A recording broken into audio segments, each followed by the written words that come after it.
Blowing across this world of ours, a land once painted in cerulean, now healing still. All of us, still healing.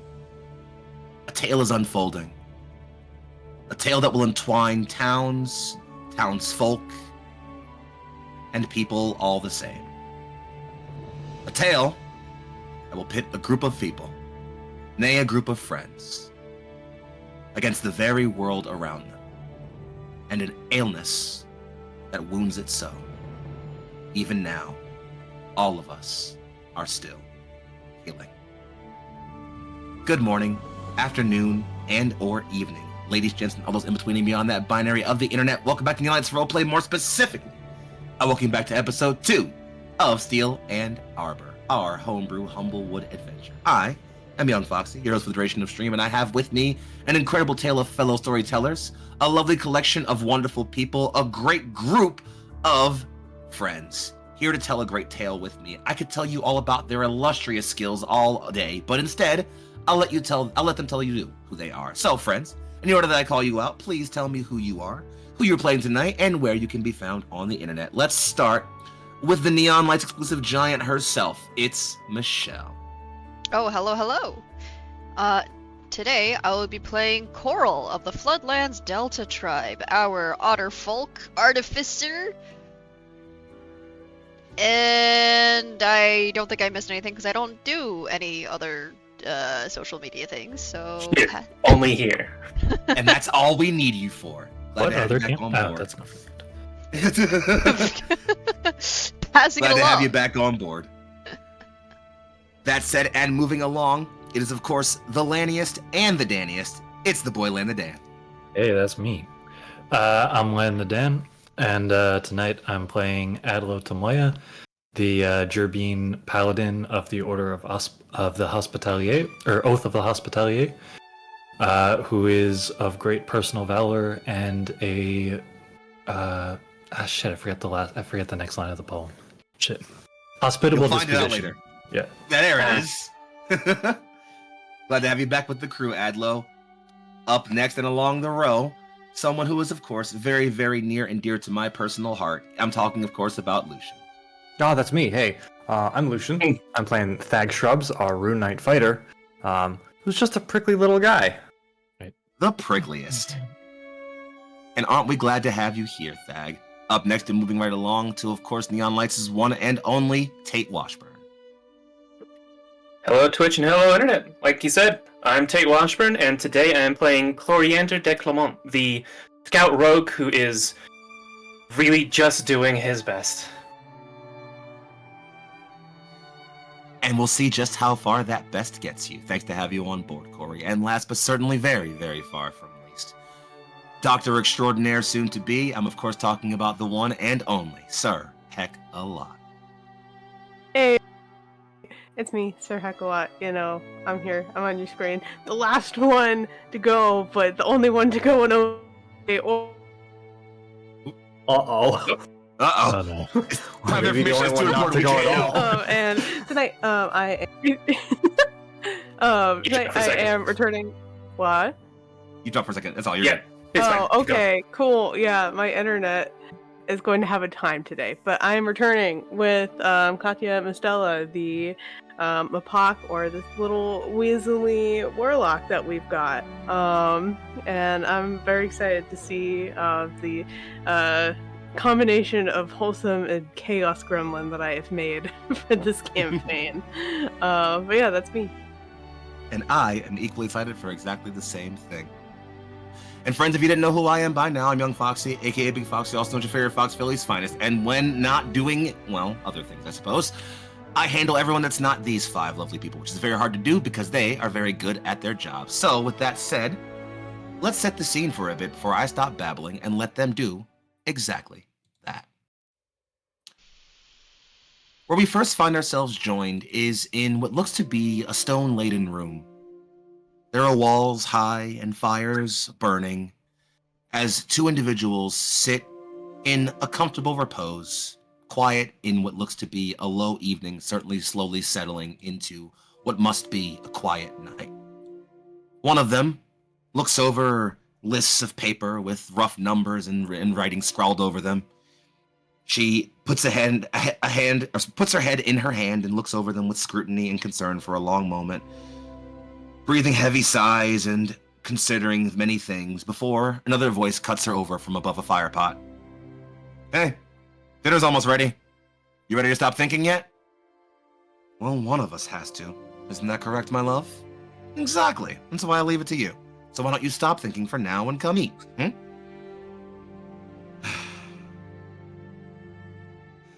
Let's hope for another peaceful night.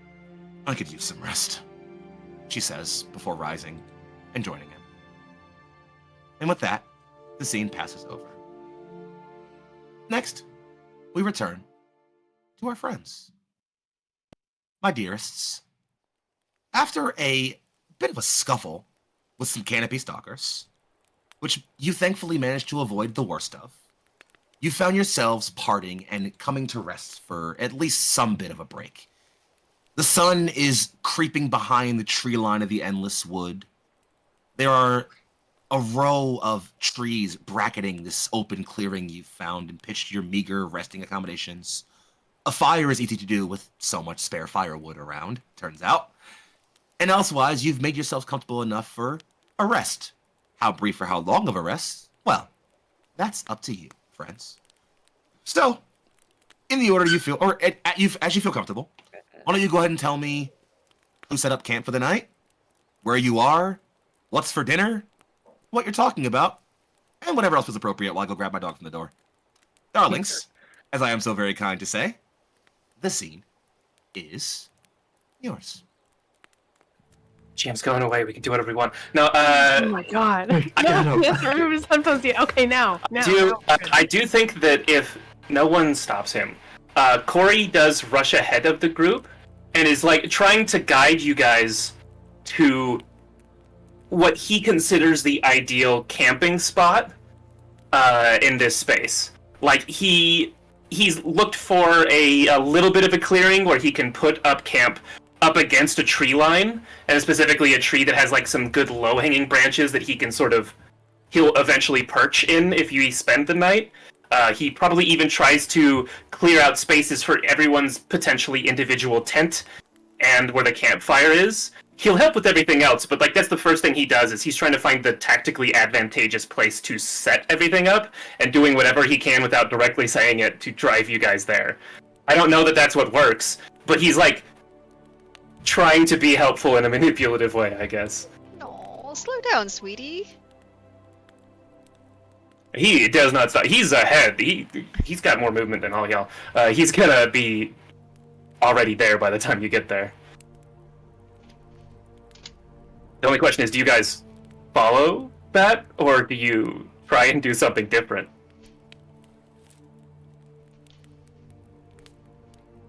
Well, I Camping don't know here, what eh? all the rushes. Sure.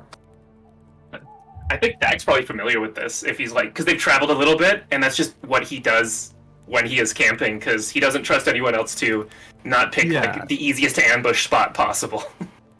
I like to think that there's a designated spot where the hammer goes. Oh yeah. Oh yeah. Oh, Dag's spot is Dag obviously sees that. quickly.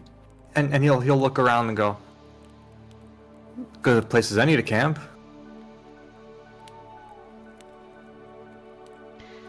Well, Yeah, works away for- from those big the big things, right? Those Yeah. were not the best. Yeah, not the best.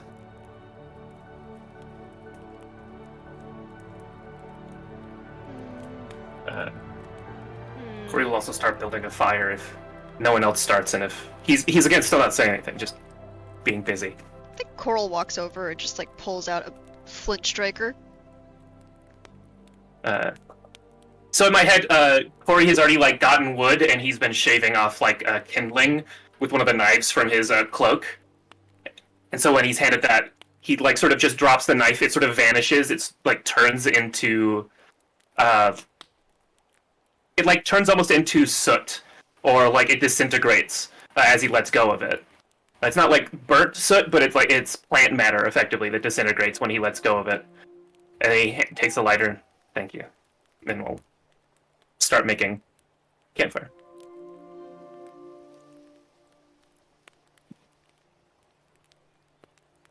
Oh, that's interesting.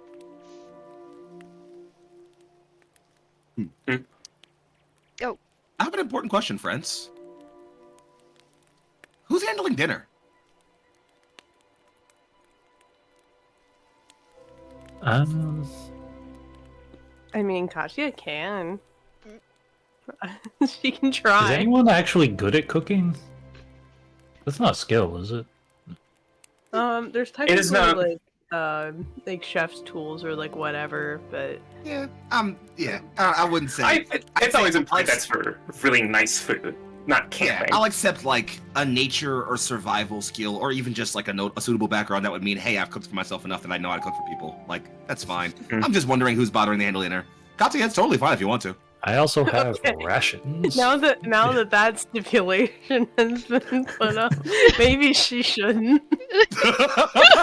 Yeah, I was I gonna will- offer Adlo, and then I realized I have -1 to nature and 0 to My survival. character If is anything, not smart. Thag almost certainly has at least a loaf of bread, a thing of salami, and a block of cheese in his bag. Like, these are just things that he has. Wait. Accepted. If you have a standard backpack, you'll have a mess kit, which I guess would have like the bare minimum of cooking in over campfire type stuff. Or, Uh, hear me out, rations. Rations are an option. Well, I imagine Coral has like I will all say of the that cooking you know, elements, but like, yeah. but is an okay cook? I kind of like that because Corey's plan was to do rations, but I think that if Coral starts trying to cook, Corey, just with like a survival skill, because he's pretty good at that, if the survival can be applied to prevent the food from being bad for us, I think that might be the role to try and. I don't think you need to worry about a roll. I think it's fine enough, especially if you're not trying too hard to look for anything. I'll say on a first kind of like purview for food options, you have a couple of options. Obviously, there are plenty of berries, nuts, and things like that for our more vegetarian folk around here who eat, vegetation. Obviously, there's plenty of if anybody here's a grazer or a leaf eater, there's plenty of leaves around. Let me tell you. If anyone here's more meat persuaded, which you don't have to worry about your ancestry. If you want to eat meat, I'm not gonna fucking complain about it. It's whatever. The largest animal you're probably gonna be able to easily hunt near this clearing without like actively trying to go hunting is a fen rat. Which, despite the terminology, are one, not disgusting gross rats. They're actively commonly found in things like fields, swamps, and really fucking everywhere. Two, despite being called fen rats, they're big as hell. Yeah, I think we could, like, rations implies that you could eat them without cooking, but you could also probably add a little water and reconstitute them a bit. That would be Corey's plan, I guess. You're not too far from a river, from a river source. You can easily, definitely find a small, a small groundwater area. You can boil to purify and then use that for your rations or anything like that. Not a problem. And I do have a water skin too, which I'm sure Corey would be filling up, but Fair enough. Coral. Okay, let's put it this way. Coral can cook. They just have a problem of experimenting with the recipe. Oh no. Like, what spices can I add together? Let's just put in everything. It happens. that's not a good experiment. Clearly, it would be, I tried these spices last time, so let's change one of them to something random and see if it's better or worse. Yes, that. Squid tentacles and peanut butter. I was thinking the exact same thing. What? It's from Food Wars. Yeah. Oh, I see. Which actually, that is on the menu now. Dried squid I mean, tentacles. we're playing and squid peanut around here. Whack. butter. Dried squid. that- Dried squid tentacles. That could be her rations, I guess. I don't know. Then Corey is sort of like just behind Coral, and when she starts adding stuff, just add maybe, and like he'll try and suggest stuff if at all possible. Like, no, maybe you should. I don't know that. I don't think that's edible. Traditionally, that spice doesn't. Okay. Well, experimental dinners aside, Coral, I'd say again, I won't make you roll for anything unless you really feel like you want to see how much you fuck this up. You're easily able to put together a pretty simple fen rat stew. It's not gonna be like, it's not a gourmet meal by anyone here's justification. It's maybe even barely edible depending on what your taste buds are like, but it's filling, warm, and nutritious. There's also, again, still plenty of berries, nuts, rations, or whatever else you feel like you want to consume for the evening. Nonetheless, again, I'll stop yapping. You all have a campfire scene here if you want to discuss what you're doing for the evening, catch up with comrades, check in on folks, expose your secret traumas. I don't know, maybe we're a little early for that, but if you really want to, you know.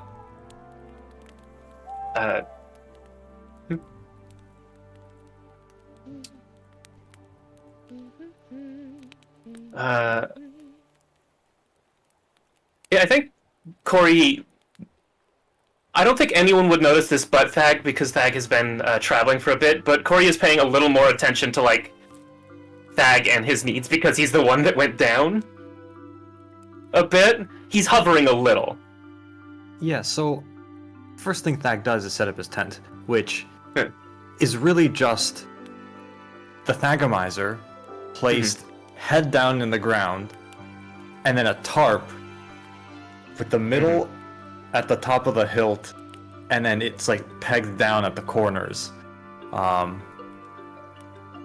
once he's done, he's gonna like brush off his hands and turn to the rest of the group and go, just a quick nap and then we keep going, yeah? There's that festival we gotta get to.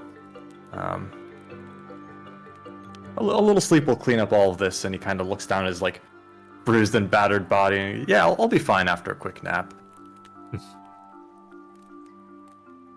It'll be pretty dark.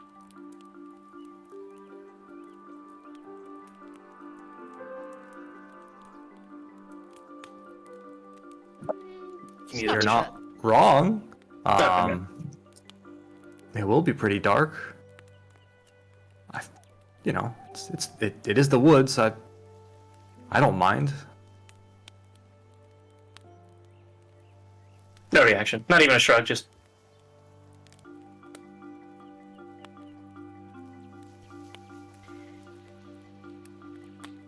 Katya and Coral. And possibly even Adlo. And honestly, maybe even Thag. And honestly, this could actually be all of you. But I think especially for the first two people mentioned.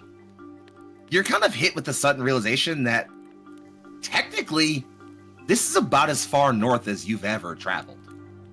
Oh. Like, Katya, you've seen the Old Hollow before. You've never gone into it because you're usually told not to do that. And, you know, it's one of the things you occasionally happen to listen to. But yeah, this is about as far as any of you have probably safely traveled north in the Endless Wood. You reckon the Old Hollow might be about as far out as any forest kin has ever gone, with, you know, on record at least.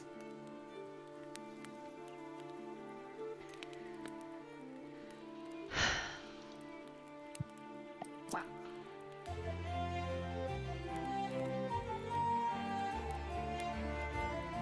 I think Coral's gonna. Too far. Oh, you gonna say something? Oh, we're just pretty far. I was Yeah. thinking about that now. Even for, you know, local points it or so. Haven't been this far out yet? No, as you can see, gestures to the wild time that we just had. I've seen the Old Hollow before. I haven't gone in though. Now that I know that there's a bunch of bandits there, I'm kind of glad that I didn't. Understandable. It's nice to get out though. See new places. Find new things. Oh, I know. And the whole Let a reason couple of that- bandits stop you. Well, they might be able to. Unfortunately, you all kind of saw me in that whole scuffle back there. I didn't really do too much until the very end. That's why there's 5 of us. How many of them could there really be? That laugh is not in character. Well, I don't know, but hey, Thag, was it? That's me. Right, honey. Can I see your braces for a second? You got any armor? Thag will kind of look down and there's no metal armor. At best, maybe there's like some leather. Here, and he'll like kind of peel off his leather arm guard. What did you want to see? Oh, yeah. Don't know if I have enough time to tinker with that, but let's see if I can't get you some little bit of.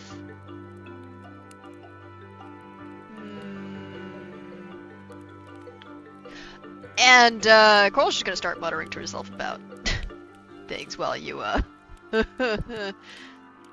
you leaving him there holding it? is just going to straight up take your armor if you're not going to. Alright, You're not well, gonna stop. Is for me? I'm gonna go take a nap. Wake me up when you're done. Your armor? My armor. Yeah. Our armor. I think in like a Alright. little less than like 5 minutes flat, you're gonna see a crap ton of just tools piled up on the floor and some like little small segmented plates. Oh no. Well, if we are just going to take a short rest, Yeah. I think that we would do well to approach this stealthily. Yeah, secret mission. What do you propose, my friend? He looks around, and I don't know if Corey could tell the other four their ability to be quiet and stealthy, but regardless, he might be. I think when we get there, I'll scout ahead, and we'll see if we can't find the best way in and out, least amount of trouble.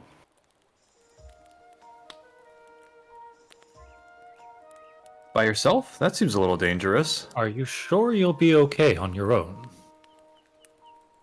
Well, you should probably be outside of this place that they're staying, so that I can signal for help if I need it, but yeah, I'm usually by myself.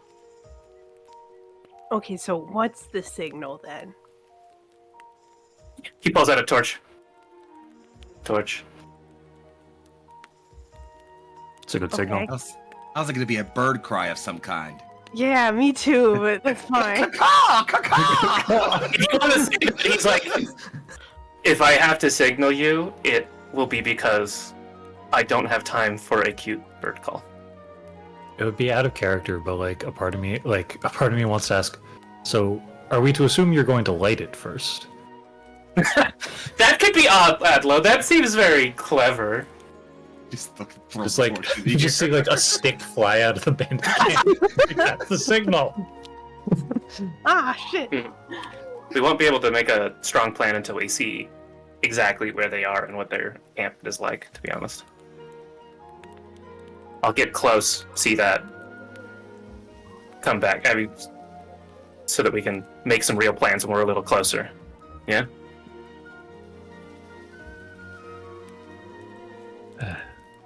I will wanna agree to this detract plan, too much but from do this. not hesitate to call on us for aid.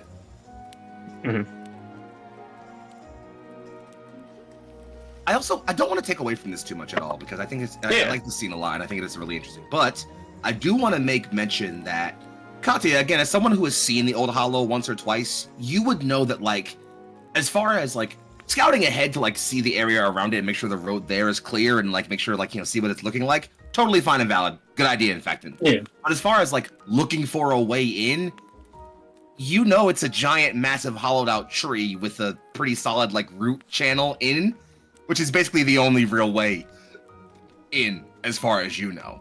If there's maybe there's some secret back channel if you've never looked that hard, but as far as you know, there's a pretty obvious and singular way in and out of the Old Hollow.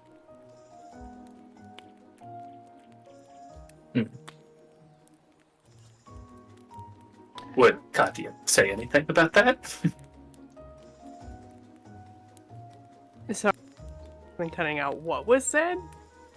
Oh, just simply that you know that there's really only one way in and out of the old hollow. Like, you know, it's a big old empty tree with like one primary way in and out of it. Well, then yeah, no, that's like something that she would mention then. Like really any information that like she can share, so there's not just like a friend going in blindly. She will offer that information. Then yeah, we can assume that's shared easily. And then is it like a living tree that's going to be just super tall? Is it like a kind of stumped, so there's like a certain point you could climb over it? It's still up. It's still standing. It's a really, really old tree. It's how alive it is really tough to call. Yeah, I guess. You wager it probably wouldn't be too safe to build too high up into it, given how old it is.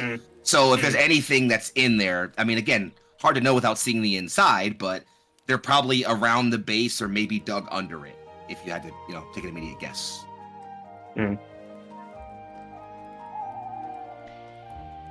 Well, until we're rested then, and Corey will probably back to a big tree. He's not getting like fully up in the branches because he's not sleeping, but Thag would be the only one who'd notice that, and just sort of If you look look over at around. Thag, he's asleep. He nodded off Yeah. halfway through this conversation, like sitting on the ground with his back against the hammer.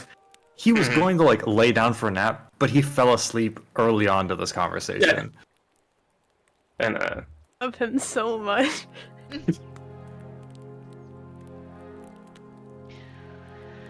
Well. Oh, I should probably fix my armor. We're going for a stealthy approach, I heard. Yeah, secret preferably, mission. yeah. Alright. But I guess what this looks like is, instead of a bit of like more bulk, you watch as the armor sort of starts to begin configuring itself to be a slightly more articulated, streamlined. Like it looks lighter despite the fact that nothing's actually been removed. Absolutely. Is this something that like Coral like takes some time to like work through and do, or is it just like something that like happens automatically kind of thing? Like how long does it take for you to do this? Let's see. To configure. It says I can change the armor's model whenever I finish a short or long rest, assuming I have smith tools. Yeah, so then yeah, well so that sounds like it takes roughly around an hour, maybe a little bit longer for you to kind of like take some time to sit and do this. So again, I'm not going to deny you for doing this short rest. Obviously, I just wanted to know narratively. It's just like, do you press a button and the armor fucking reconfigures automatically, or is this like you got to like actually sit and work through reshaping and reconfiguring it? Which I was just wondering if that was. She's sitting through and purpose. reconfiguring it. But the first thing Okay, that she was cool. doing, if you don't mind, is I think she's what she was doing to Thag's armor was applying enhanced defense to it. I assumed that was the case. I was going to ask. Yes. So Yeah, no, absolutely. yeah, And you get +1 to bone. So yeah, so my question is like, what do these look like when you give them back to Thag? What have you done to Thag's gauntlets to improve the armored protection of them? What have you done to these What things? have you done? What you do? Okay. So, I think what Coral didn't really see much of what happened in the actual, like when Thag was fighting against the what were they called, the something Canopy stalkers. canopy Stalkers, stalkers. yeah. Thank you. But she does see, I think, some of the claw damage. So completely ignoring any other talk after, I guess, starting on it. Sorry, not sorry. She sort of like sews it together with sort of like metal wire, and adds in sort of like these little kind of like male scales. Fancy. I like. All right. Yeah. So yeah, Thag, you are handed back your gauntlets looking a bit modified with metal wire weaving through them and some scale mail applied along the length of them.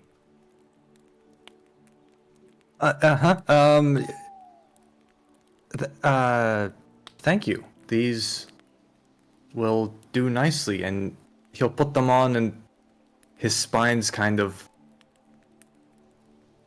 don't fit quite right, but he'll kind of like push through and maybe, poke some holes where his thicker spines are. And thanks a lot. Are we ready to? Sorry, I fell asleep. Are we ready to go? That's the end of the hour, then. Oh, yeah. Before that, so you take your short rest, friends. Feel free to go ahead and take any appropriate roll your hit die as you need to. Go for it. All fine. Questions? Because I know Thag took a nap. Coral, I assume you were busy, chilling out and refitting your armor for that hour or so. Did anybody else sleep? Anybody else can take a nap or get some rest? Adler's probably keeping watch if no one else was. Corey's also gonna stay awake for this. Just sat in his tactically perfect part to have his back to me, etc. Tactical sitting. Yeah, Perfect. he's ready. Short rest. I'm a warlock. I don't need that much more. So yeah, Katya will just be looking around. Cool. All right. Well, then if we have a moment in the middle of that, I do think Yeah. during that hour, Corey would eventually to probably Katya first. I'm not great at magic, but that seemed interesting. I wouldn't say I'm great at it either. But I'm glad I found this interesting. You're so fast. You're zooming between those things. I'm just light on my feet. All of my siblings are magical, and you do magic differently than them. Oh, what do they do? He's gonna like hesitate. Like that's not. I guess I'm asking how do you do that? Oh, I'm kind of figuring it out myself too. It's I met some cool friends, and they're magical. And we've had a little bit of a partnership, I guess. I guess we just kind of support each other. Symbiotic. Yeah, that's the big word for it. There's a brief warm reverberation within your own mind of friend.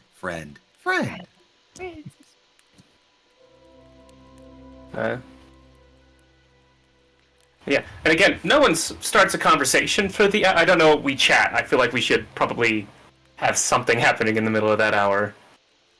I'll allow chats or anything. That's totally fine. Not a problem at all.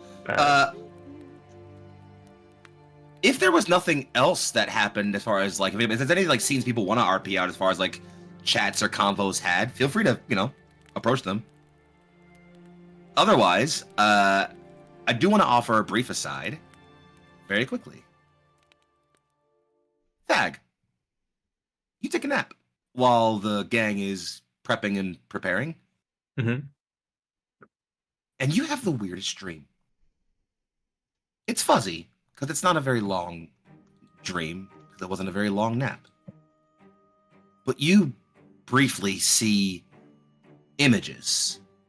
It's dark at first, and you don't really know where you are, or if you are anywhere, really, but you see figures, silhouettes in the shadows, hands wide and grasping.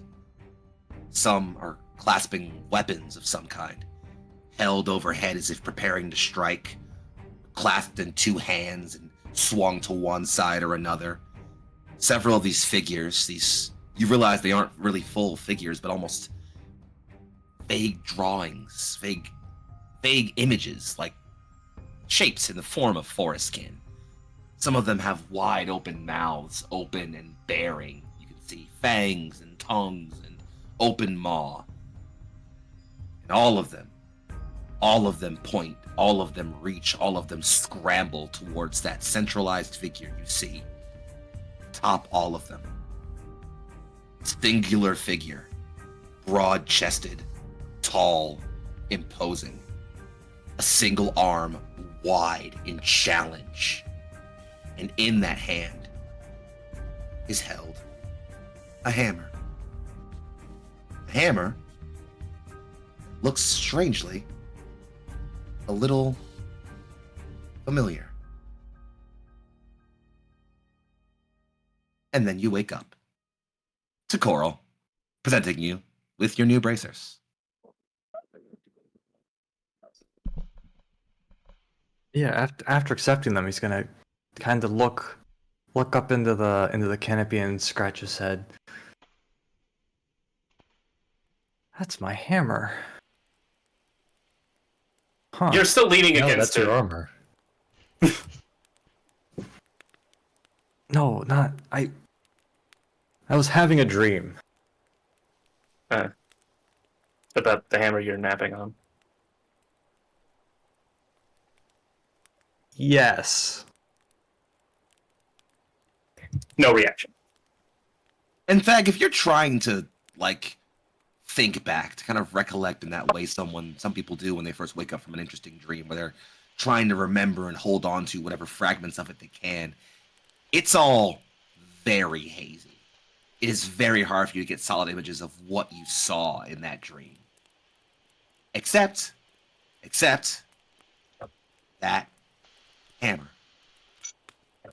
That hammer, that image of that singular figure holding that hammer high, sticks in your brain. No matter how hard you try to let it go or you think about something else, it's always right there, just floating. The single distinct memory you have from this weird dream of yours. No, kind of muttered to himself.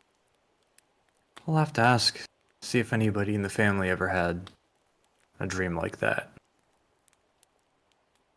What an interesting question.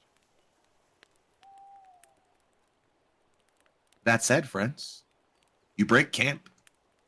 Unless there's anything else that needs to happen during this bit of travel, or a bit of rest, and you get yourselves back on the road, as it were.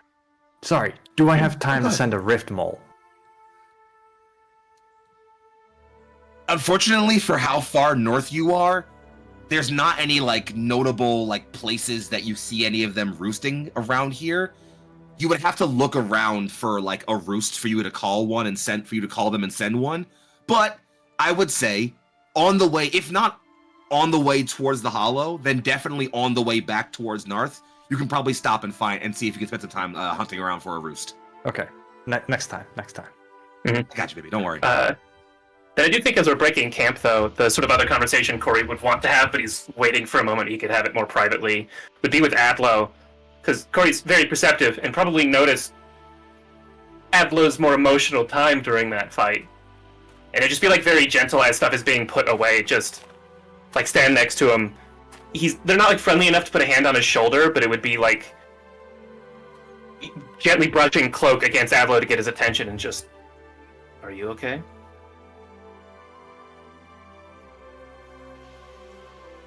I lost my composure for a moment, but I have recovered. Nod. Okay. That's all I'll say. And he'll start, hopefully knowing the direction to go, trying to scout ahead, coming back, checking on people, scouting ahead again. I can assume that along with the other info that was passed to you by Katya, a direction of, like, you know, where to head to see the old Hollow is totally fine. If you want to give me, I'd say perception for this one, given that it's not necessarily hard for you to, like, keep a low profile while you're moving around the deep forest at night. So I'll say this is more perception to kind of just, like, get a lay of the land, see what's going on, and maybe get a sense of how things look. Ooh, that's a 26, baby. Beautiful. With the Add a 26, +7 to that shit. Yeah. with the 26, you're pretty easily able to scout ahead and check the sort of path, kind of prove a path ahead of you. You stumble into two things that are interesting on your way there that kind of are worth noting. The first is you find what you're pretty sure might be one of the nesting grounds for that pack of canopy stalkers you ran into. And it's a very simple, like, we don't want to walk this way. We want to go around this when the time comes. And thankfully, it's late enough that you catch them sleeping and are able to pretty stealthily just slip away. But again, it's a very clear just find a different path when we're going on our way there. And the second is weird, actually. It's not really anything particularly interesting immediately, but you find a very strange stone. A pretty large one, kind of embedded into the ground. There's a bit of moss growing on it, so it's clearly been there for a bit. But I think what makes it interesting is the symbol you see on it. It's a carved hexagon, almost, with a hollow inset in the middle. I mean, since Corey has that map, although how bright is it? Is it getting pretty dark? Because I don't know if he could. The sun's getting pretty low, definitely, but you still got a little bit of sunlight left. Okay. If there's enough, he would at least copy that symbol and see if he can't sort of mark effectively where it is on the map that Coral made. Easily. Yeah, he's going to make that a note for later. And not bring it up in the middle of a mission when he's not sure how distractible some of his other companions might be. Spoiler alert. Very. That said, you eventually do happen upon the old hollow. And again, it's not really anything, there's no, you see this large, tall tree, and this is a massive forest of trees that grow far, far, far beyond your height. But this singular tree stands out, one, because of how broad and wide its base is. Two, because of how old it is.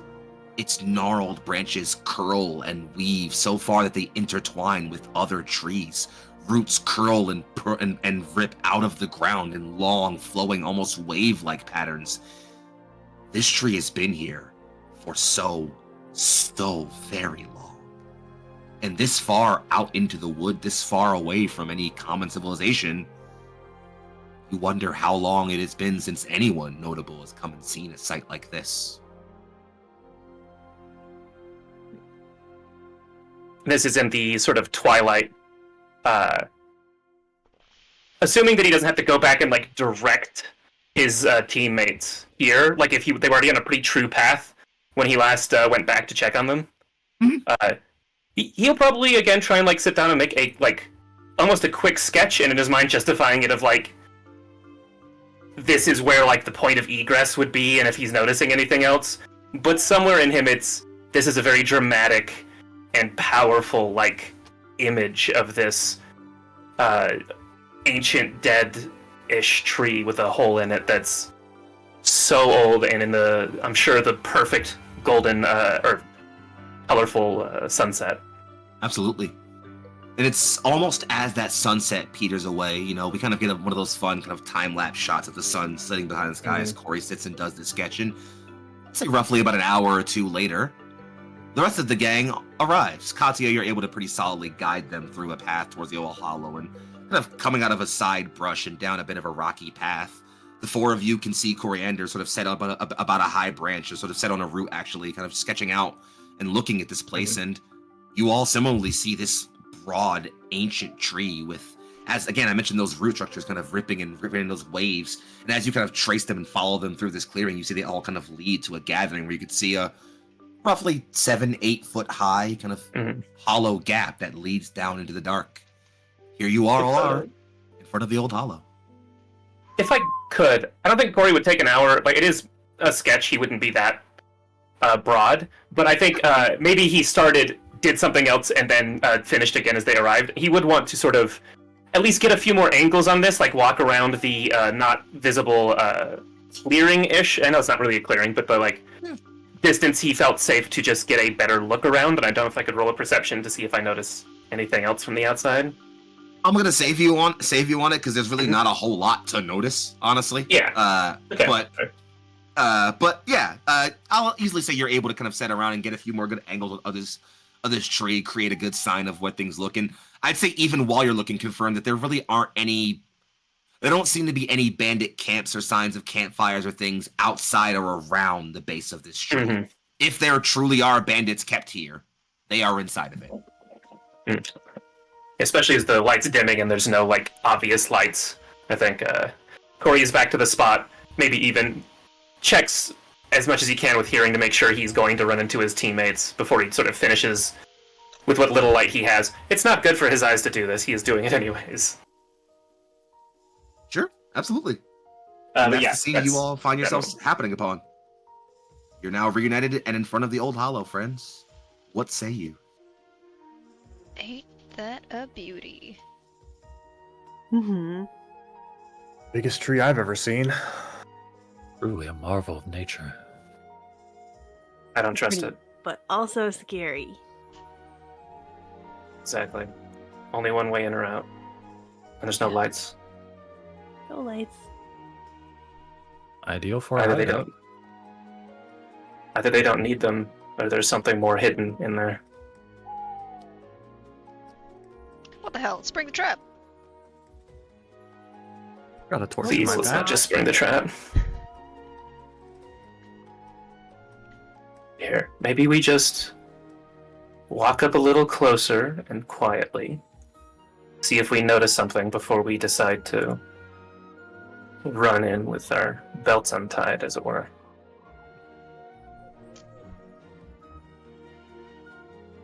I'm just gonna hold on to this, and Thank's gonna pull out an unlit torch and just keep it in his offhand. Totally Corey's fine. actually done the same thing. Like you said before, his plan is effectively if he gets like seen when he's ahead or away from the group, he's gonna light the torch and hug it up high. In the dark, it's just gonna hopefully help. Well, I suppose it does lead to less explosions. It's a little less fun, though. Only the desired outcome? those fires. Corey takes a deep breath in with his eyes closed, and then just yes. Ah, come on, where's your sense of adventure? Oh, well, we are here for a reason, though, so... Corey's gonna start again, sort of scouting ahead between them and the entrance, just to make sure he's not finding anything. It's dark, so he can't see, but he still has like excellent hearing and I think a sense of smell. So it's him very quietly trying to make sure we don't run into anything unexpected. Corey, you were easily able to pretty solidly scout out the, entrance, the descent into this hollow, Yeah. and so you're able to kind of, bypass that and kind of maybe head a bit down into the hollow proper, and your friends can follow up and, be not too far behind.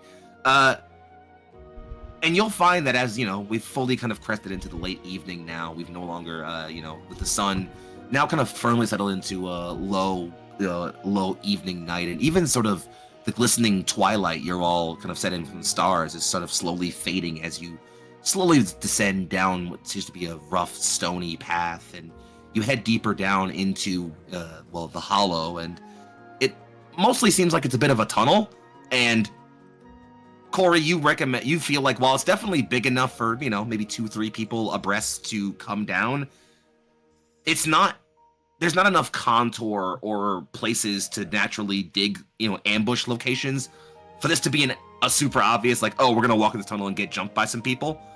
But, well, a tunnel has to go somewhere. Yeah. And the lack So of obvious trap is making Corey more paranoid about that. He's like, oh, I don't like this at all. Well, that's the thing where you start to kind of get a sense as you move down the tunnel more. You don't see it quite yet, but you get the sense that not too far ahead of you, these rough, kind of rubble, rocky cave tunnel, maybe mostly even dirt still walls, they start to kind of funnel inward and downward somewhat. And the way the wind kind of smells on the air, the way that you can hear the wind against your ears is different. There is something down here. Something big. If you can, Corey's going to try and get to the front mouth of this thing before his companions walk into it. And he's facing away from it. And he's just very quietly like, I need everyone to not face the entrance when we talk. The reason There's why... definitely... And Did you turn around first? Corey wants to know. I think Coral is Coral's too busy like looking at the structure. Actually, is there anything that Coral recognizes about the structure? Well, for now, you're just in a big dark tunnel of dirt and rough rock. Fair enough. Like, Don't worry. When asked, is there a reason, he just echoes. There's something down there up ahead, and I would like us to be very careful about letting them know we're coming. Sure thing, sweetie. So if you Katya face will do that way towards the very, opening, you'll be fine. Katya's gonna do like very like elaborate like hand signs that mean nothing.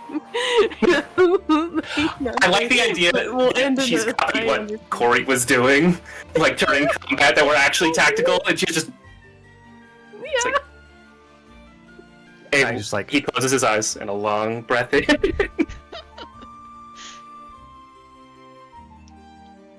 Right.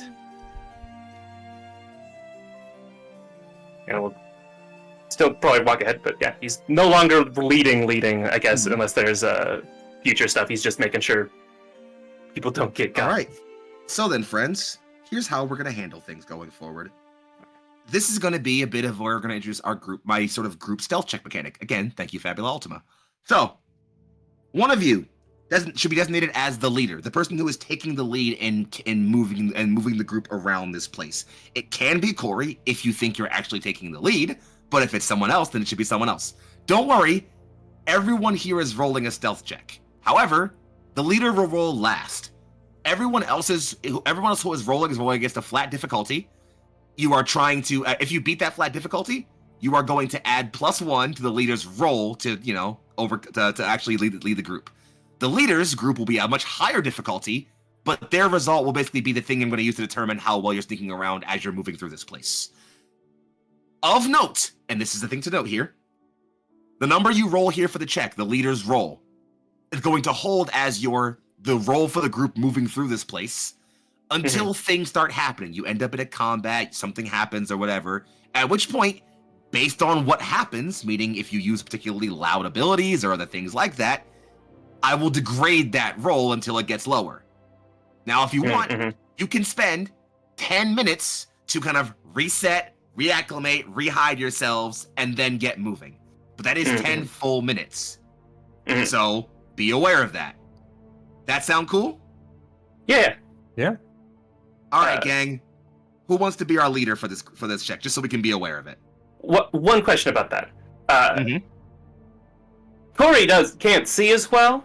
I think he would want to try and keep everyone quiet and help like navigate, but I don't know that he would be as suited for seeing where they're going as someone with dark vision. Is that like you are not our leader here? Yeah, like I don't know if that's also going to be a factor in getting where we want to go.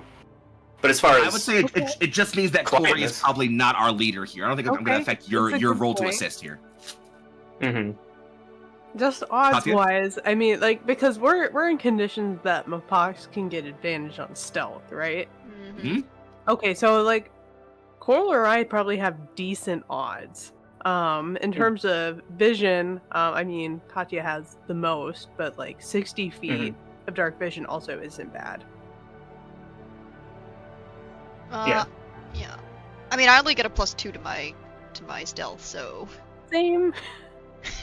Yeah, I do have a +7, so that's the question: is it worth it for a nearly blind person to lead? And if we're going by the vision thing, like, I'm gonna say, based on what we're talking, based on the way you guys are describing things, it sounds like either Coral or Katya would be taking the lead at this point because of one, dark vision, and two, especially with Katya, you've been around here before, so you at least have somewhat local knowledge. That said, again, everyone still gets to roll to assist. Yeah. Then, unless I can do a secondary sort of task of trying to sense here, smell people coming early, but I think that's the only other thing Corey might do. I'm gonna see about that one. I think that I won't make that a secondary role. I think that should still be a part of the default check here, but we'll go into that when we get into the actual map. So, Coral or Katya, who wants to lead? Coral's inclined just because Coral has higher has armor. But Kathy, if you're more familiar with the area, if you're more familiar, I'll do it. Why not? Let's All right. fuck it, So- we ball. I need everyone but Katya so far to roll a stealth check. Your flat DC is 13. 14. If I fail, I will feel so ashamed. Oh wow. Coral's good. Adlo's good. 21. Corey's 15. good. That was Mag's good. uncomfortably low. Hearing me. So then, Katya, you're now going to roll a flat stealth check with a additional +4 from the rest of your party members, so it's going to be a +6 for you in total. Your flat DC is 18. Okay, so I don't get an advantage on this for racial feature, or Yeah, sure, why not? okay, yeah. Yeah, I feel like that's the advantage of having Katya lead. I The agree. literal advantage. Hey. Mm-hmm.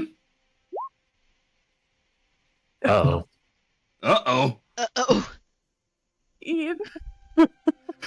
Wow, I rolled horribly. Oh yeah, that did not come out great, Wait, friends. did you add the +4 to that though? Yeah, so it would be a 10 plus 4, so 14. 14 is the highest. Okay, so then the 14 result will hold. Don't worry, a failure does not mean you are spotted and you're suddenly seen. It just means that that's the number we're Yeah. going to hold for going forward for things. So I have that 14 in my brains. Whenever I ask you guys for that number again, just remember that it's 14 for now. Cool? Yeah. Sure. That said, and crossing my fingers I did the lighting on this properly and everything makes sense, I am going to swap you all over to the map now. Yeah. As you all enter Ooh. the Old Hollow. Katya, I think I might have to briefly adjust your dark vision. Oh yeah, I didn't give you enough dark vision. Let me fix that for you. There you go. Much better. Yes. Now, out of curiosity, Mm, what are the walls and the floor made of? I don't see myself at all. where you're at right now? Yeah. It's just standard Earth, I would say. Okay. Oh, there I am. Yeah, I found me. Just okay. Thank you. Yeah, just standard, Earth and dirt. Okay. So, friends, you're on the map. I'm actually going to here. Let me. So yeah, you can feel free to go ahead and make any movements you need to make to get ahead. I'm actually going to briefly. I'm sorry because I made a brief mistake. These two shouldn't be here. That's my bad. So It's at least Feel two free to- things. yeah, But there so wasn't. Feel free to make your movement. If you cross anything that should be important or that I think you should stop, I'll let you know. But for now, just move. Mhm. In your movement increments. If you want to move double your movement, I'll allow that, but that will mean that you're not keeping your eye out for certain things, and I'll take that in mind when I tell you what you're seeing. But otherwise, Does that take into account that I can dash as a bonus action? I don't know that he would, but I would say because you're still taking the effort to dash, I'll make it less bad for you if you do that. Mhm. But it still will be a bit of a penalty to your awareness of things. Instead, then he might actually hide as he moves and just keep pace with everyone else, so he's just less noticeable by anything that's gonna show up. But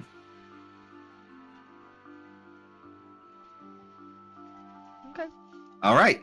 Well then, friends, I'll leave it to y'all. Take your movements as you will. If there's anything you want to talk about or RP about or look at or take a roll for, let me know. I would love to know what this whole area do I recognize this entryway now that we can see it? So yeah, let's start there, friends. As you start approaching, and obviously Katya and Coral, you see it first given the whole dark vision thing. The tunnel stops being a cave really suddenly about 20 feet ahead of you, and you start noticing cobble and reinforced stone wall, and it's still packed into the Lucian. It's still packed into the walling here. You can still see moss and plant matter creeping through, the kind of the cobble in places, but this clearly stops being just a cave under a tree and starts being someone built something under this tree. And Coral, before you can even get too close, you start noticing this shit's old. And I mean old. positively ancient? An old fossil? If you want to give me a history roll to place it, I'll allow that. Ooh. That might be something you're good at, though. Like, I'm actually not that good at that kind of stuff, but More concerned with the future. yeah, but we'll see. That's a +3, so I never look back, darling. Distracts from the I'm now. afraid it's With a yeah. with a 12, tough to call in the dark. You might need to actually get some light and like, get further in, and like really get some better looks at some actual objects here, because stonework and tunnel networks like these are about as old as the Endless Woods are. Without really getting a good look at this and seeing something more detailed, this could be a wide swath of ages of architecture based on what you're looking at. But you're certain that with a better look at some things, you could probably, get a more accurate dating. This is so old. Speaking of which, sorry, go ahead. Sorry, please go ahead, Katya. No, Sorry, just- go ahead, Coral. My bad. You're just amazing. I've only been in a couple of ruins, probably this old. Corey flinches if Coral says that out loud. Silently just...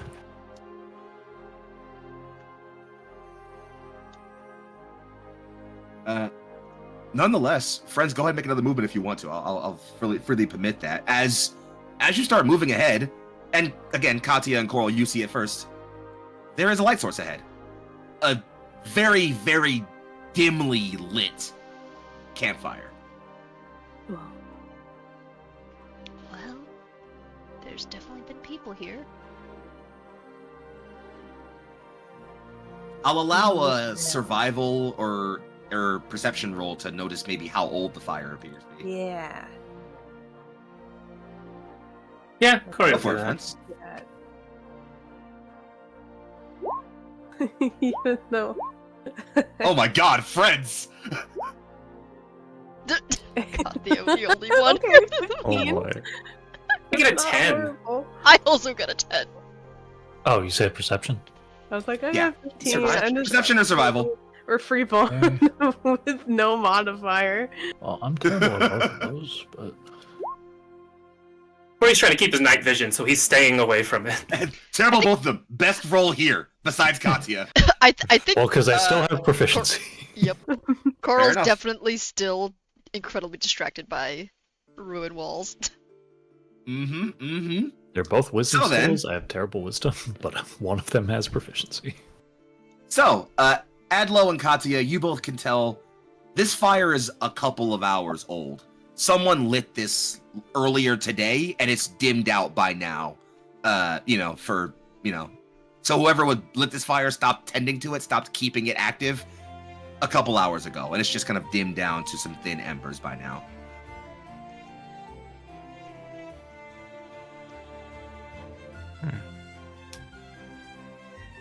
You also appear to be, for those who can see at least, in a bit of a impasse, as the chamber you're in splits off in 3 directions, each of which seems to be preceded by a door. Wait, does it? Yeah. There are Feel free to make your movements again, friends. there are 3 doorways. Corey is probably actually going to... Like, I think here's where he would really want to roll perception. Like, they've moved a bit, they've made noise. He wants to know if he can hear anything that tells him Go for if it. someone's moving around. Because,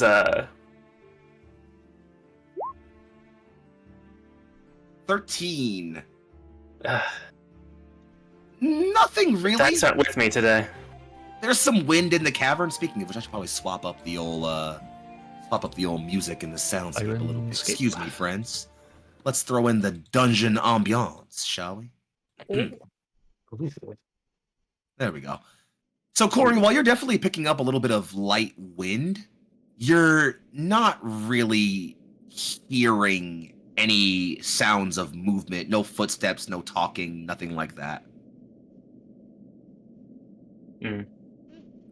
At least near the campfire, can I see signs of, like, people passing one way or the other with that roll, or...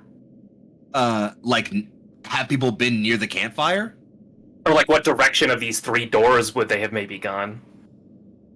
I think that's tough to call. Because Especially because I can't see nothing. Yeah, it's also it's a hard stone floor, so you can't like check for footprints or anything like that. You know. Yeah. Scuffs around the door frame if it's been Yeah. opened recently, things like that.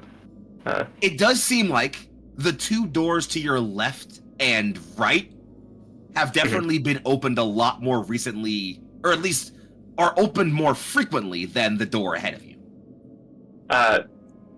If you don't mind, because I don't think Corey would really be able to see that, but him understanding this would probably go to Katya, and actually it's like, can you, and like describe the thing that he would be looking for. It's like, the floor in front of the doors, are there scuff marks of it opening and closing often?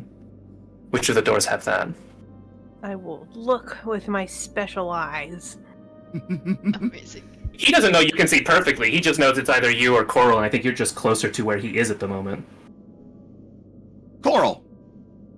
Speaking of which, and Thag, I think you and Adlo are also close enough that even without dark vision, you can see from the firelight about this door ahead of the three of you. There's a pretty big padlock on it with some heavy reinforcement. In fact, it looks like it's built into the door. There's a heavy locking mechanism of some kind. So, if you guys say anything, but like, in and out of character, is that the thing we want to do? Like, we're here, one, to get Coral's earring, but then two, help deal with the problem, like drive them out? Is really the locked door the thing we want to go through? I think the question we gotta ask, but I don't think Corey is volunteering that question. He doesn't even know it's there unless you guys tell him. I think Thag is going to, in his best whisper voice, go, "The front door is locked." It's only an ear twitch. Like, the front door? Oh. I think we don't mind. Coral's Well, going to do another history check on this ruin. She is absolutely distracted now. Get the history of this door to see when it was last opened. The doors, they're back. I got an 11, so nothing. Except Uh, if I had a You're red, muted. We can't hear you. If I had a match. Foxy, we can't hear you. Whoops, sorry, I forgot. If you want, Coral, what was I gonna say? If your friends are okay with it, you can take a few minutes to spend some time really looking at this room and the walls around you to roll that with advantage, but that's if your friends will give you the couple minutes. I mean, Coral. if we could maybe have a moment during... Oh, sorry. Oh no! I think we have something to do. So. Well, that's the thing is, I think there should be a moment here of like, oh, that front door is padlocked. It's like, well, Corey trying to like whatever he can to make this a quiet conversation and probably failing. It's like, why do we care that they have a locked door?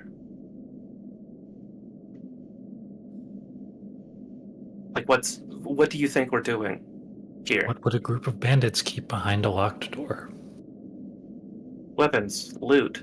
We're here to drive them out. I don't really care what they have. Would not Coral's earring be among their loot? We can deal with the bandits first. Maybe they have a key. Gestures blindly, probably still very accurately to Katya, like, Coral absentmindedly Just- pulls out a few lockpicks. I've got tools, and is just staring at the walls. And I think actually, Coral, it's looking at the lock that gets it to you.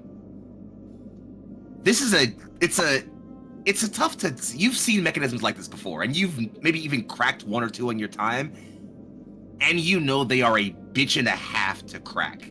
Not because they're impossible to crack, but they are very well-made locks, and they're also very old locks meant to fit specifically their keys. So trying to use things that aren't their keys on them can lead to you breaking the lock, which not only would destroy the lock, but also a pretty important artifact. Because, and I don't know, this ruin might seem to date back to before the deluge. No big deal. Oh, And I mean, far before the deluge.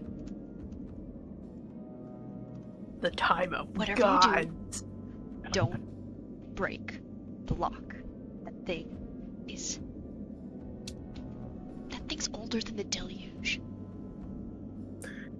And there's no way this has to do with the bandits. But that means if we can find the key. Can we This please point. do that after we are no longer in danger of being stabbed by bandits? Yes, absolutely. But At this point, Thag is just sitting on the broken pillar. Just like, are we going left or right? I think Katya said left, but I didn't hear anything. Yeah, left. let's go left. Okay. Left. Let's flip a coin on the cobblestone floor. No. Two of us voted yes. I would roll Or left. either or. I can't tell. Left is good. That's 3 votes. Thag's gonna post up by the door. He's now, the Thagomizer strapped to his back. He now has just the one-handed hammer in his hand and the unlit torch in the other. Everybody ready? No. Immediately, quietly screams, I can open it without a hammer. We don't even know if it's locked. Exactly. Corey is going to. In fact, Coral, you're close enough to it that you can see it. It's not locked. It doesn't have a lock. Bust it down with a hammer before I tried opening it normally. It's dark. I get it. So, my question is, who's opening the door? Adela will volunteer if no one else wants to. He's the hardy type. Okay. Okay, Adlo. I'll Give take me that. sleight of hand. Oh, fuck. Yeah, to make it quiet.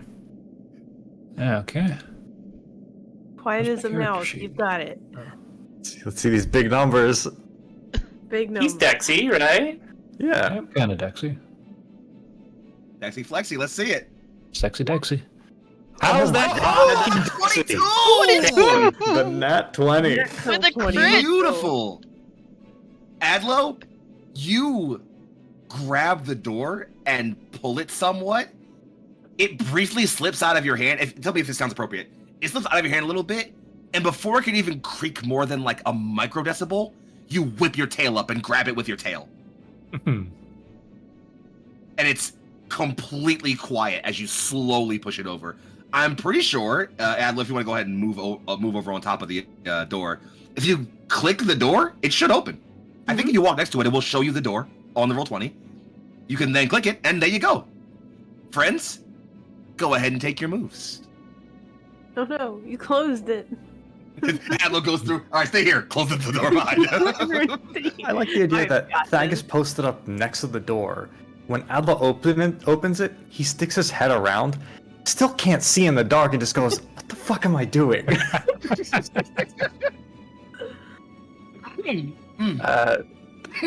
Someone close. I think Corey would Oh, actually. I'm closing the door. Oh boy. I'm trying not to. Shh, I think Corey would more just stand next to the door and sort of whisper and listen, and it's like, it's over there. Like, he's staying out here to try and keep the back end. Hey, shh, shh, shh. Back there. I think I can. Well, What is it? friends, you're able to creep your way through the door quietly as a collective, still maintaining that overall focus and cohesion you roughly established before you stepped in here. And you find yourselves at a bit of a crossroad. Hey, stay The back. hallway diverges once again in, well, 3 directions, but one clearly ends at another dimly lit campfire and a dead end. And instead, it just seems to go in 2 directions. Hey, Adlo, stop.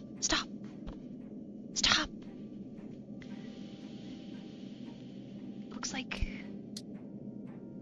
I think I can see some of the bandits up ahead on either side. Oh no. Katya, can you see them? Let me move up a little closer. Go ahead. Wait, oh my god, where is my token? Is someone on top of my token? Yeah, you're Yes, hidden Thag. under. No, it's not me. It's I think Oh, it's it's Corey, Corey, actually. Corey. Yeah, it's there you go. I got you. Okay, it's like I can't move it. I got you. You're good. If you wanna like step where I am. Okay. It's like I'm so scared. Oh, okay, thank you. I didn't like that Kill. measurement. What do you what? That was a sinister measurement there. What do you mean?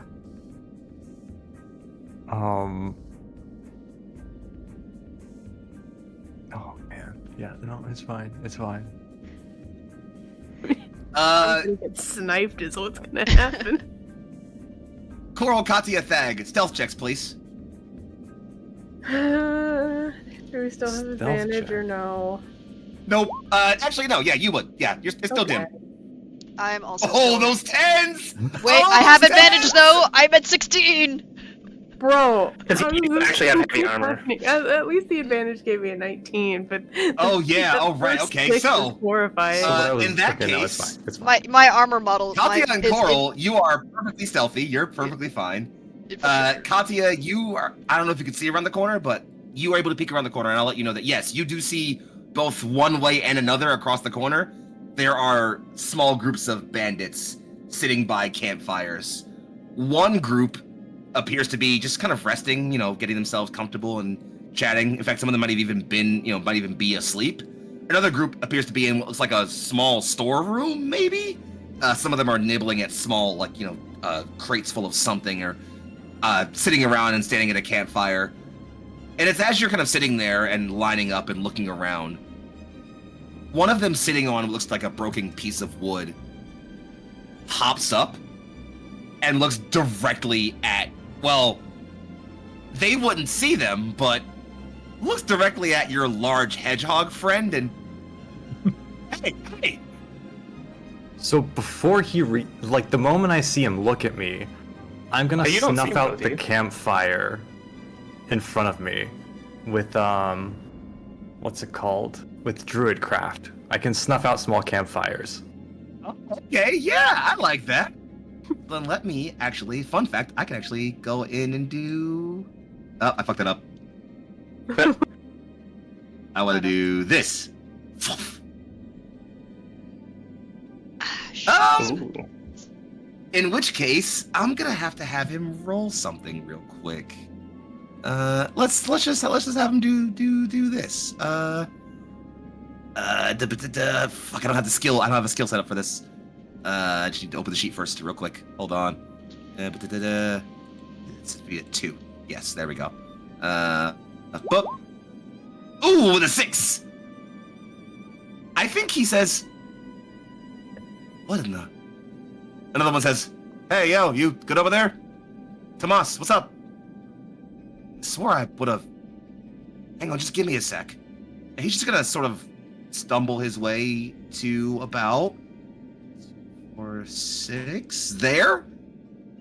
And friends, as you start, Corey, this is the part where you start certainly hearing footsteps approaching, and I think friends, you're starting to recognize this probably isn't something you can just run from, unless you really want to try like a stealth check to book it back out of here.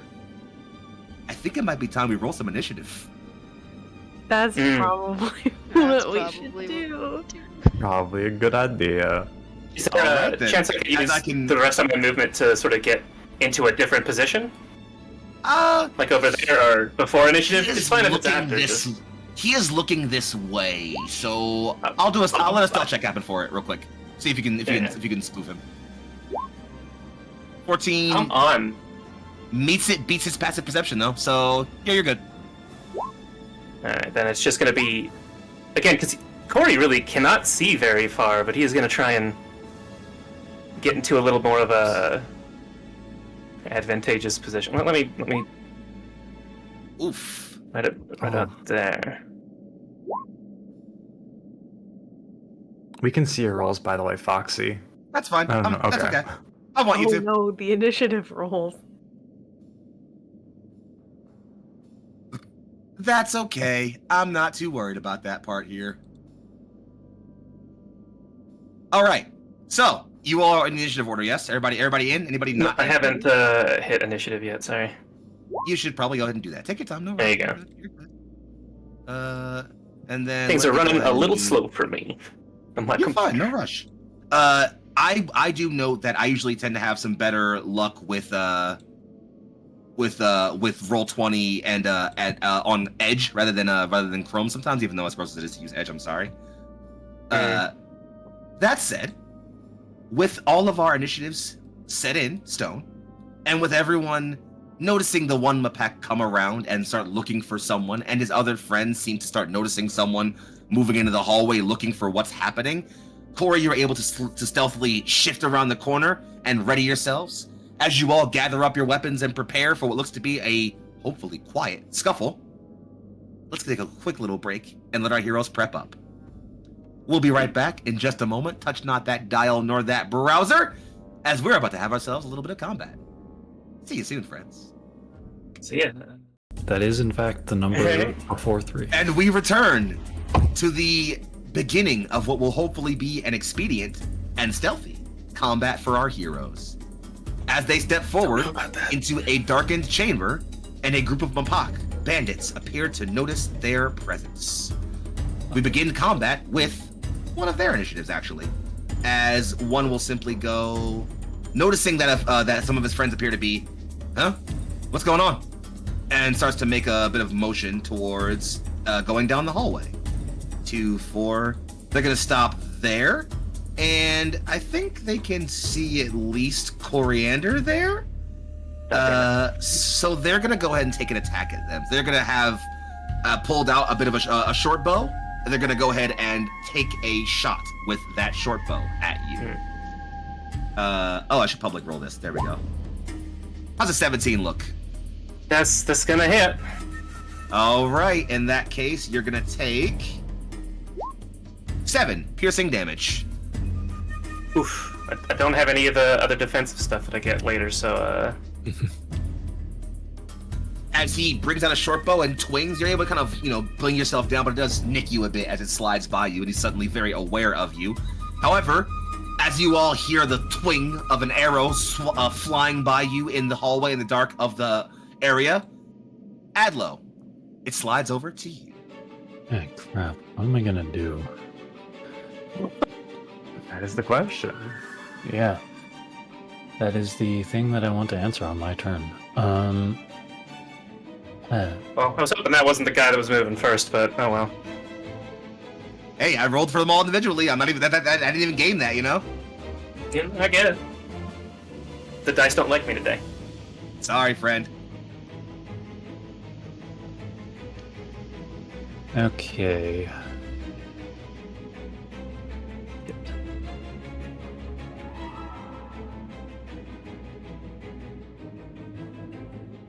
What you got for us, boss? Hey, if you can see the guy that just shot at me, I think I'd probably appreciate that, but You definitely heard the arrow. No, sorry. Yeah. I guess that's true. Yeah, you can rush right at him and you should be able to hit him in melee, but Is this the guy? No, it was this guy down. Sorry, I'll get it. Okay, it's a guy over down here. Yes. Okay. Yeah, I can't really see Fucking that chorus of pings. side of the room from this side of the room. That's fine. but you would have. Yeah.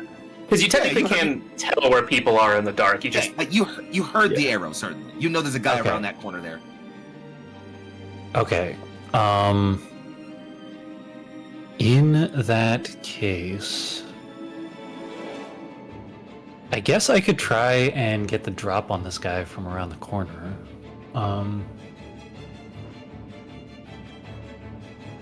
So like, if I were to go, I see him. Yeah, so if I were to like slip around the corner here and make a stabby stab. Please make your stab. Oof. Oof, a 9 will not hit, unfortunately, friend. Okay, but You like guys are being so mean. right I got a here in the question on hallway, his- I don't think that's gonna make a ton of noise. No, you're fine. Of course, absolutely. I have a question about his help action. Normally it's like you have to be next to someone for help, but if he's next to the guy on a target, can he give me advantage? Sure, why not? Okay. Bonus action, I'll use help. All right. In that to case, we move on hold the to- guy in place, I guess, or distract Yeah, him. you're Just distract him enough. absolutely. Moving on to another one of my guys. 5, 10, 15, 20, 25, 30. I don't actually think you can see anyone. 55, 66, 57. Thank you. Besides Adlo, I don't think you can see them. So Adlo, we're Hey. shooting at you with a short bow. No, All right. How's a 5? no. Hey, nice. Just barely You hit shy the other guy. of hitting. I'm kidding. Yeah. Well, he takes a shot with a short bow. You see another arrow fly by you as you're dueling with this one guy, but it clearly misses. Coriander, it's over to you. Yeah, I think then it is attack on the guy that I. Well, because it's in the dark, like it's at least dim light, so I feel like at best I have normal and not advantage. Yes. But he's next to a guy, so that will hopefully give me what I need. Yeah, Corey pulls a arrow out of his cloak, and we're gonna try a longbow. A 21 certainly hits. Damage. Yeah, let's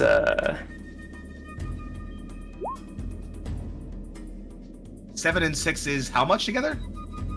13. 13? Hey, Corey, you're attacking non-lethally?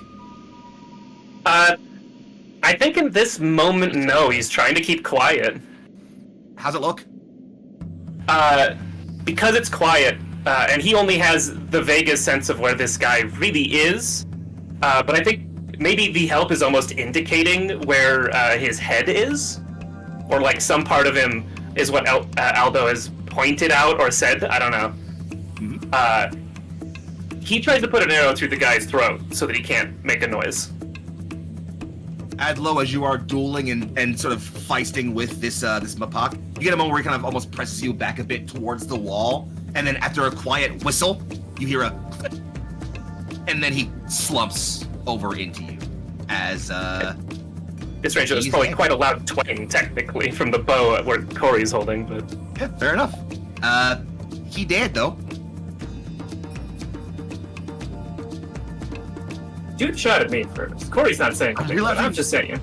I know, I said this was the Princess Mononoke campaign, but I love that we went from like, you know, fuzzy friend adventure to fucking murder a guy. That's the You think Corey was in the Magic Forest version of the CIA for fun? Alright, you know what, valid. Having said that, Agent Coriander, anything more? Corey is going to attempt to... Does he know if anyone else can see him? I think that he would want to hide and just, out of necessity, basically change, or like, I don't know. I don't know where he would go to hide is the problem. I mean, the best you could probably do is use this pillar right here to kind of like duck behind this corner here, and maybe that would hide you from anyone in this direction. Or, you know, you could kind of, you know, something like that. But obviously someone like right here would see you, you know, from that, from action for that one. And yeah, is it like there's what you're thinking is sort of just... I mean, you could, honestly, where you were, you can kind of just like duck, you know, a bit under the pillar, the pillar as it were, as a hide action, you know? Yeah, okay, then I think it is still like sort of in the same spot and just hoping he has an indication where things are in a minute. Sure. Yeah, trying to be real quiet so he can get advantage on his next attack. Give me that stealth roll real quick. Just as a check for against their passive perception as they're moving down the hallway. Aha, He's 17. good. Very That's good. An average roll for this, it should be at least. Mr. Shrubs, over to you. Yeah, so Thag heard these like soft sounds from all around. He's kind of like wildly looking around. Can't see anything. So he'll look down at the torch, the unlit torch in his hand, and it all of a sudden flares to life. And he's gonna take 2 steps out into the middle of the hallway and toss it up the hallway in this direction. Not aiming to hit anybody, but just aiming to like get a little Anybody more got light throw in. rules off the top of their head, or should I just fucking assume it's like 20 feet and chuck it? I mean, I Yeah, can- it's, they don't actually specify very well, but it's generally, think of like a thrown weapon of that size that he'd be able to do. What's your strength bonus? +2. +2. We'll say 20 feet then. Sound fair? Yeah, absolutely. All right. Then let me go from you. 10, 20 is right there. And I think that gave you guys some light, or no? Oh yeah. Yep. Hell Not yeah. for Corey, he's in a dark corner. All right, and then I'm gonna step here, and that's it. All right. We slide over to another one of my bandit friends, OG back here, who just saw a torch get thrown down the hallway and is going to subsequently move up. Let's say 10, 20. Fag, as you are throwing your torch up the hallway, as the light dims, in the shadows you can see another Mapak running up the hallway behind you, who will draw a short bow and take a shot at you. The 23 hit you. Yeah, it does. How's 7 piercing damage? Not too bad. As it still twangs off of your your quills, but it definitely does leave an impact and knock you a bit of spry and cause you a bit of a bruising as you feel that hit you. That's all he's got though. With that, Coral, it's over to you. Alright, Coral's gonna step out and take a better look and see what they can see. And I think, let's see. You already threw out a torch, so that's one thing. So I think what Coral's going to do is, 20-foot box. Oh, that catches everything. All right. It sure does. Yeah. Okay. Oh, So it's a no. 20-foot box, and I think what this looks a little weird. Cause so what this spell we're using is called Fairy Fire. I think instead of like actual like sort of like fey lights, what it looks more like is that you watch a sort of like a translucent sort of cube starts to manifest, and little gem lights start to spark out on the objects and the creatures in range. So I need all creatures in that 20-foot cube to make a dexterity saving throw, please.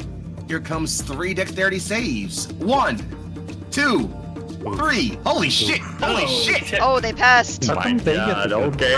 What? They all passed, but any object in that area is now outlined in light and is shedding dim light in a 10-foot radius. So if there's any objects in there, Best bandits we've ever seen. That sucks. Let's see. Yeah, they're skilled, guys. Don't fuck these guys. All right, let me see what I can do here properly as far as lighting this corridor goes. Because there is some stuff in this corridor that I will give some light. I'll say this pillar. Yeah. The light's gonna be a bit too bright to start off with. I'm gonna dim it somewhat. But those things will rip my be ass. yeah, that'll be Some a light. 10-foot radius. Yeah, 10-foot radius of dim light. Yes. Yes. Coming up. Anything else Dang, for that's you really while I'm helpful. configuring this? I think Coral's gonna walk up here and just sort of Got it. like wave a hand in challenge. The bandit almost looks at you and I think sees this strange otter Mapak walk up with armor and slinging magic and is like, what? And just doesn't really have the proper response for what the hell you exactly are. Katya, follow up. Oh, I think it'd be really funny then to follow up what Coral did in that direction with Eldritch Blast. Do it. So that's what I'm gonna do. Let's see. Let's start like taking out long range. So I'm gonna take out or gonna try to take out this guy back here. All right, swing it. Eldritch Blast. 16? 16 hits. A 9 force For damage. 9 force damage. That hits hard.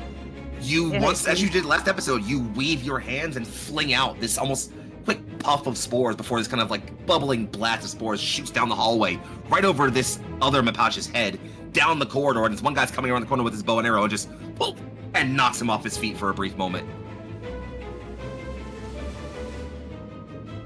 Anything more? I'm gonna move a little bit more into this little hallway. Safety. All right, let's get some of my friends going, shall we? We'll start off with the guy who just got blasted, actually, who can no longer see the person who blasted him. So we're just gonna go 10, 20, 30. And I think he sees his dead friend and grits his teeth and is going to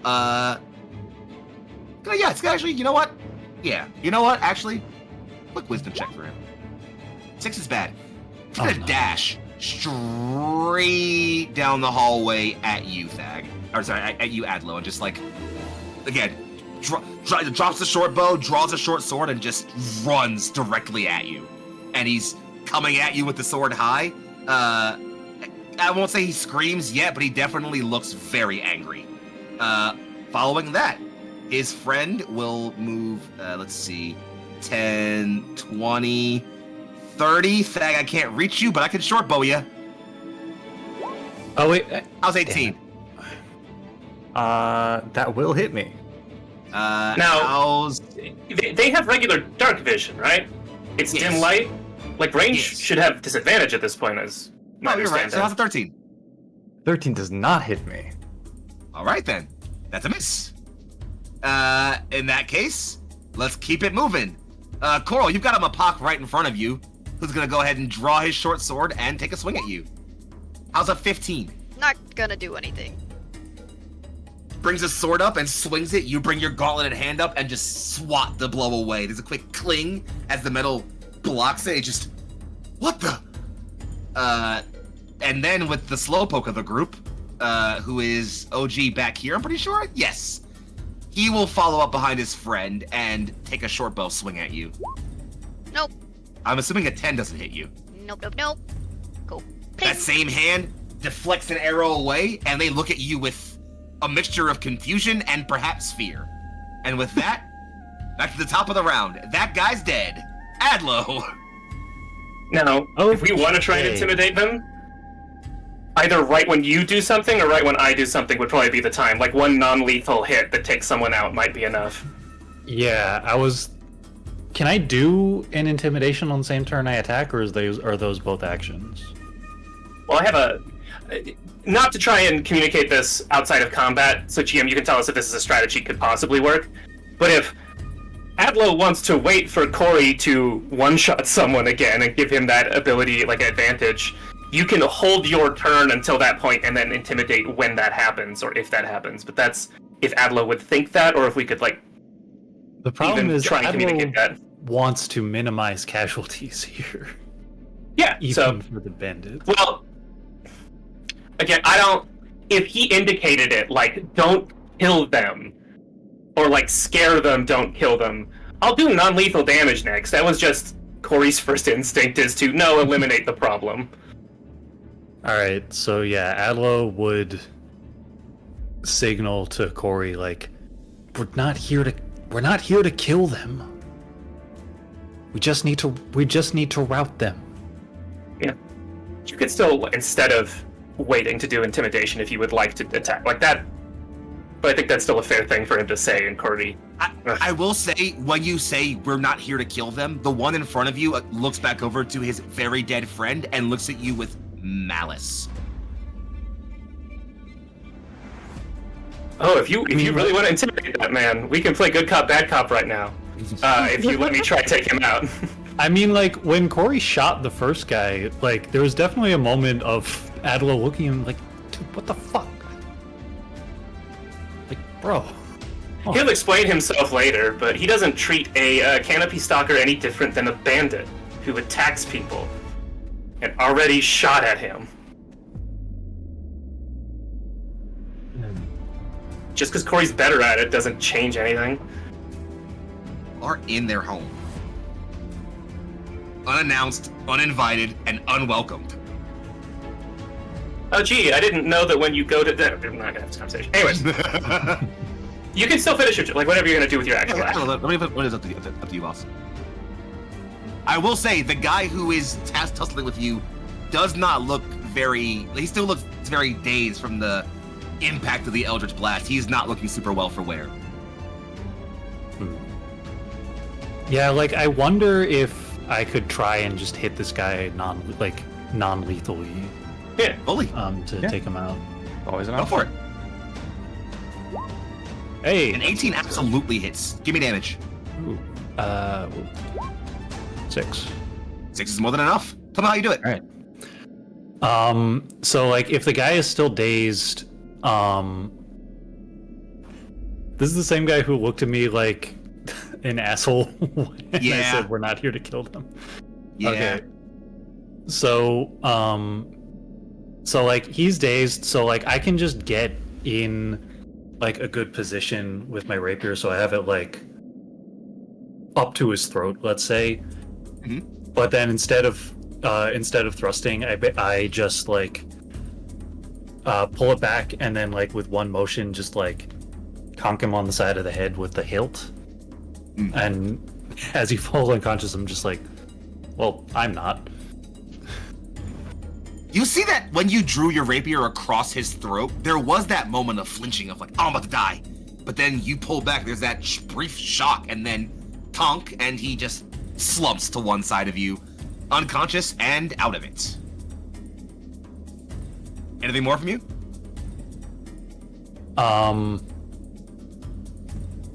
No, I don't think so. All right.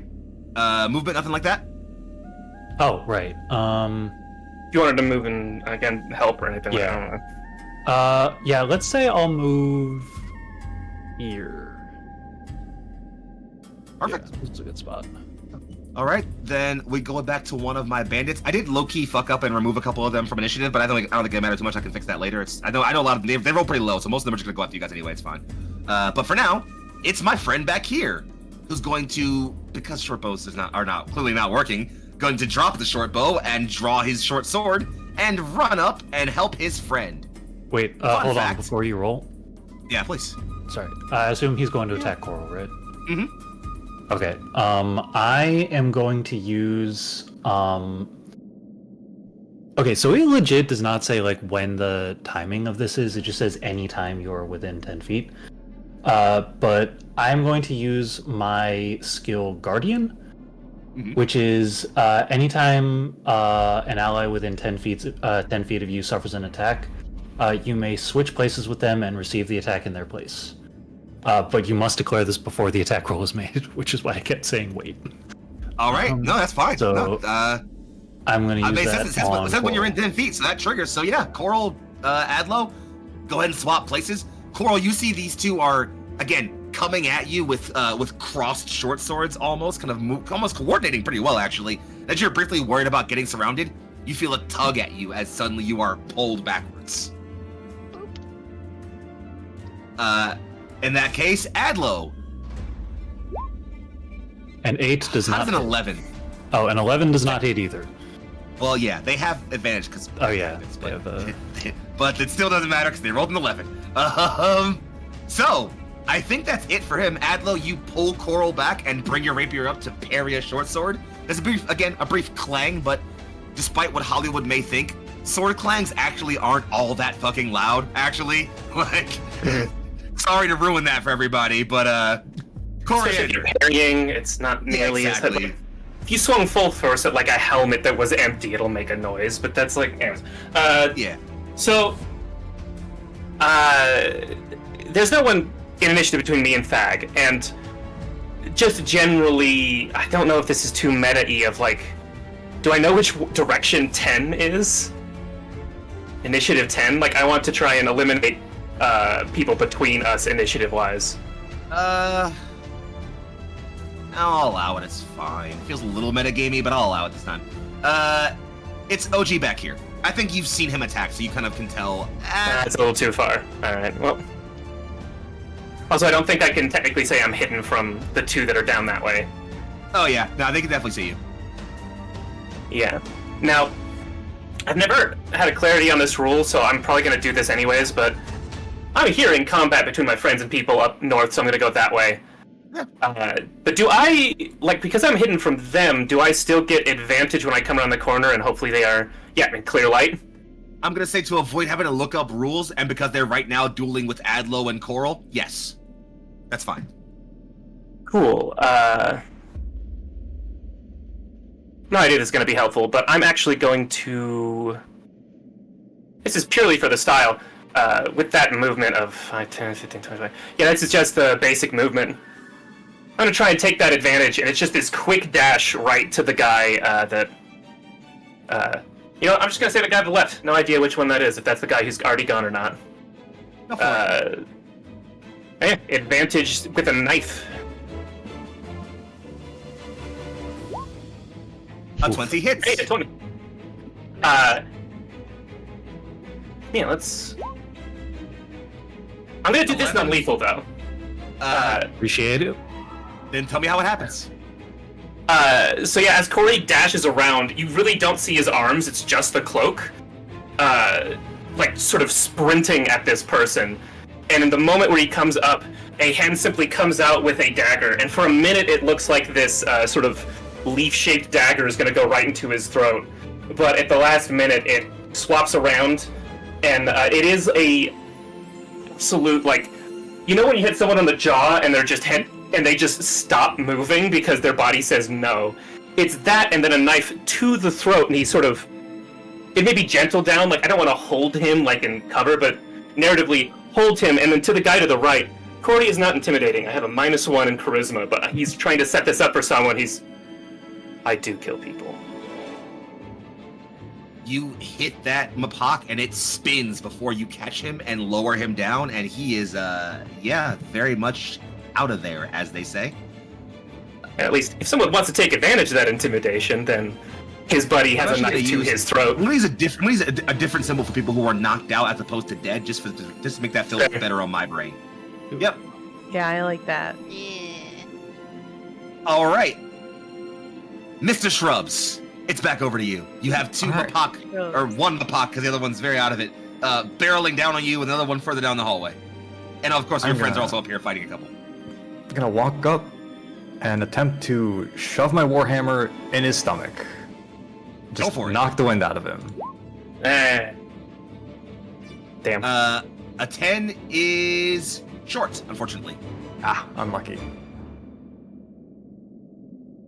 Anything more? Unless you got a bonus action thing you can do. Actually, yeah. So Thang's gonna actually, after he does that and misses, he's gonna put the hammer away. All right, fair enough. It's a free action, I think, because you didn't draw that turn. I don't know. Yeah, Yeah, no, that's it. you can bonus action draw a weapon if you want to this turn. In that case, he'll reach over his over his shoulder and bring out the Thagomizer. I have concerns for his health. Yeah, this guy's got to be a little bit like, should I continue this action?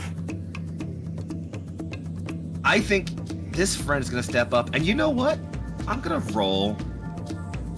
How close are these two? I'm gonna roll a d6 for how close these two. A 3. They're basically good friends. He's gonna step over his friend here and shelter him, as if he's trying to find a moment to check on him, make sure he's alive. But it's still definitely gonna come in and try to fight with you, Thag. So here's a short sword with advantage. How's a 16? Misses. Oof. That's That's what what's turning around for you, friends. Let me tell you. So Corey That's decided to it for get serious, him. clearly. Yeah, he still has initiative there, and so yeah, the only person I actually removed from initiative was, I think, OG back here, who will just go at the end, which is fine. So then, in that case, we're keeping in the order proper. Coral. Coral's going to move over here, I think, and make sure and help Thag out with that flanking, but is actually going to turn around, and that's within 40. Yeah, that's within 60 feet. Please don't shoot the gun. Please don't shoot the gun. I'm There's not. no way to make that non-lethal. Shoot the gun. There's just not. I'm not Coral shooting the turns, gun. pulls the pistol out. Coral, wait. Although I don't know what the range means if it's a 90 to 300. That means that 90 is your optimal range, 300 is your maximum range. You can shoot at 300 with disadvantage. Okay, but I can if it's within 90, I can still shoot it. Then yeah, You're fine. you can shoot normally, no problem. All right, cool. We're gonna. Although I think it is technically disadvantaged though, because again, dim light. Light. Or no, is it a guy who's in light? I can Back see for, within back dim for light his, as short as- Yes. Yeah, he's close enough. Okay. Okay, fair. All right. So does a 17 hit? It sure does. All right. So Okay, now I have to ask an important question for you, Michelle. How much noise does a lightning launcher make?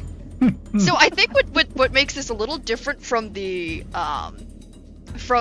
Thunder Gauntlets is that it kind of has like this sort of like a low hum from the jet. Is it like a Tesla coil? That's yeah, kinda cool. it's kind of like this little low thrumming noise. But like what really It's not quiet, but it's not a thunder strike. yeah, it's not loud.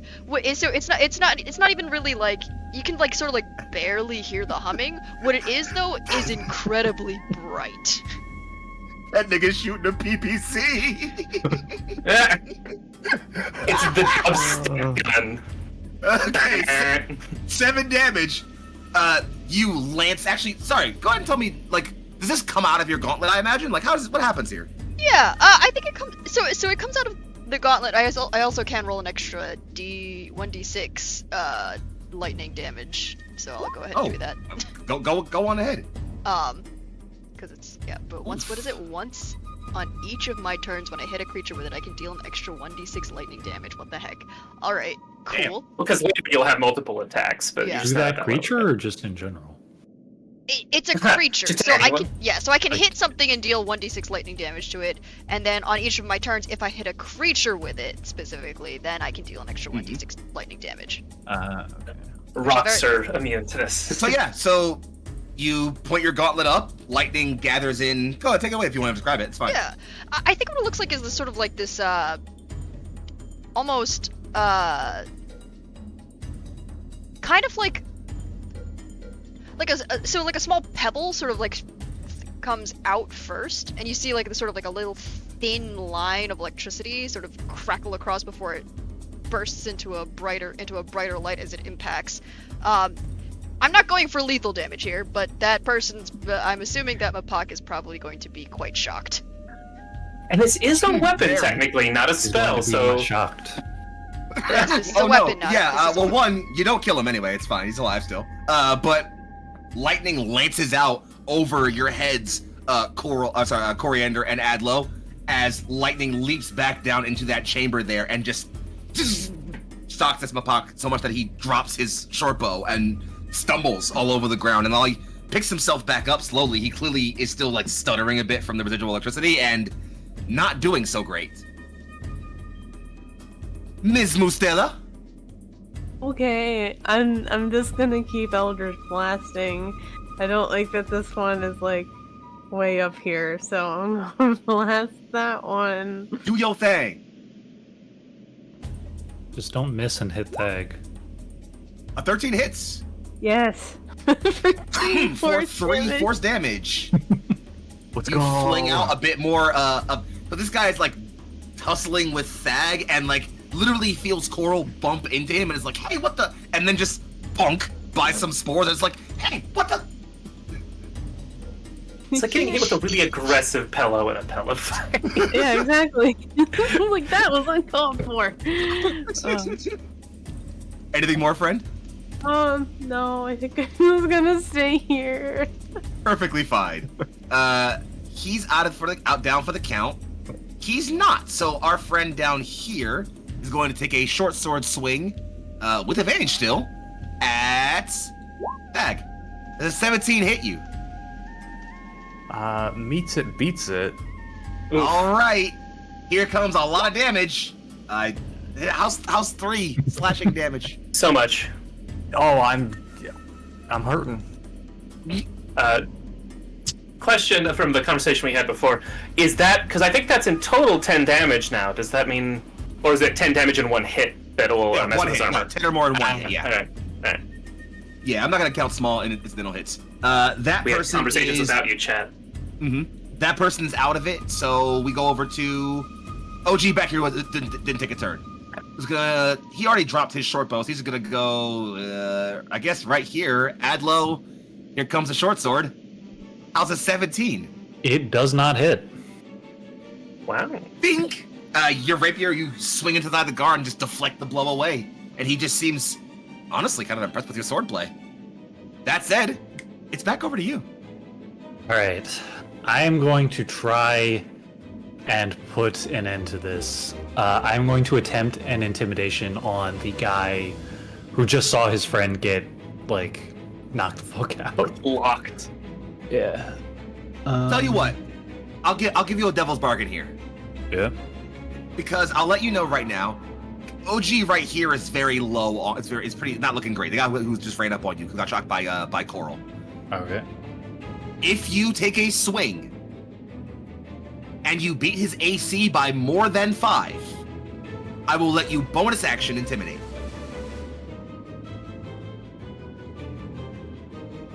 I'll take the devil's bargain.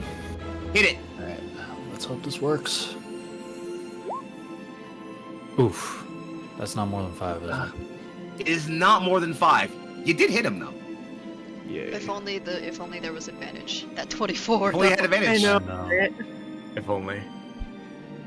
He's so close to death, you should just slap him with the side of your sword into unconsciousness. Just Just rapier whip him. Yeah, true. Oof. Yeah, no, more than enough, clearly. Yeah, you slide inside the guard, and again, I imagine it's like you come inside the guard and parry away the short sword, and just like with the backswing, just pack on the side of his head, and he just and slumps over unconscious. Another one down, friends. Because I like how this is going. Can I use my bonus action to help Corey intimidate the one guy that's left? I have a -1. If you give me help, it's going to be to Why do you knock him think out. I'm helping you. Alright. It's better than nothing. Speaking of which, his friend Sorry, next to him, what who was has 2 knocked out friends next to him, is going to be the one to go up next unless you have anything else. Alright. He will Yeah. take a swing with a short sword. I assume a 7 does not hit you. Which of us are you talking to? I don't think it matters. No. Fair enough. I was talking to you, but I don't think a 7 hits either of you. Let's see how much he's a fan of these guys next to him, if you don't mind me taking a bit of a roll. 1 and 3. no. About average. Not a big fan of OG right here. But he's definitely still holding the line and trying to, like, keep an eye on these two to make sure that, like, you guys don't, like, step on them or push them too far or otherwise.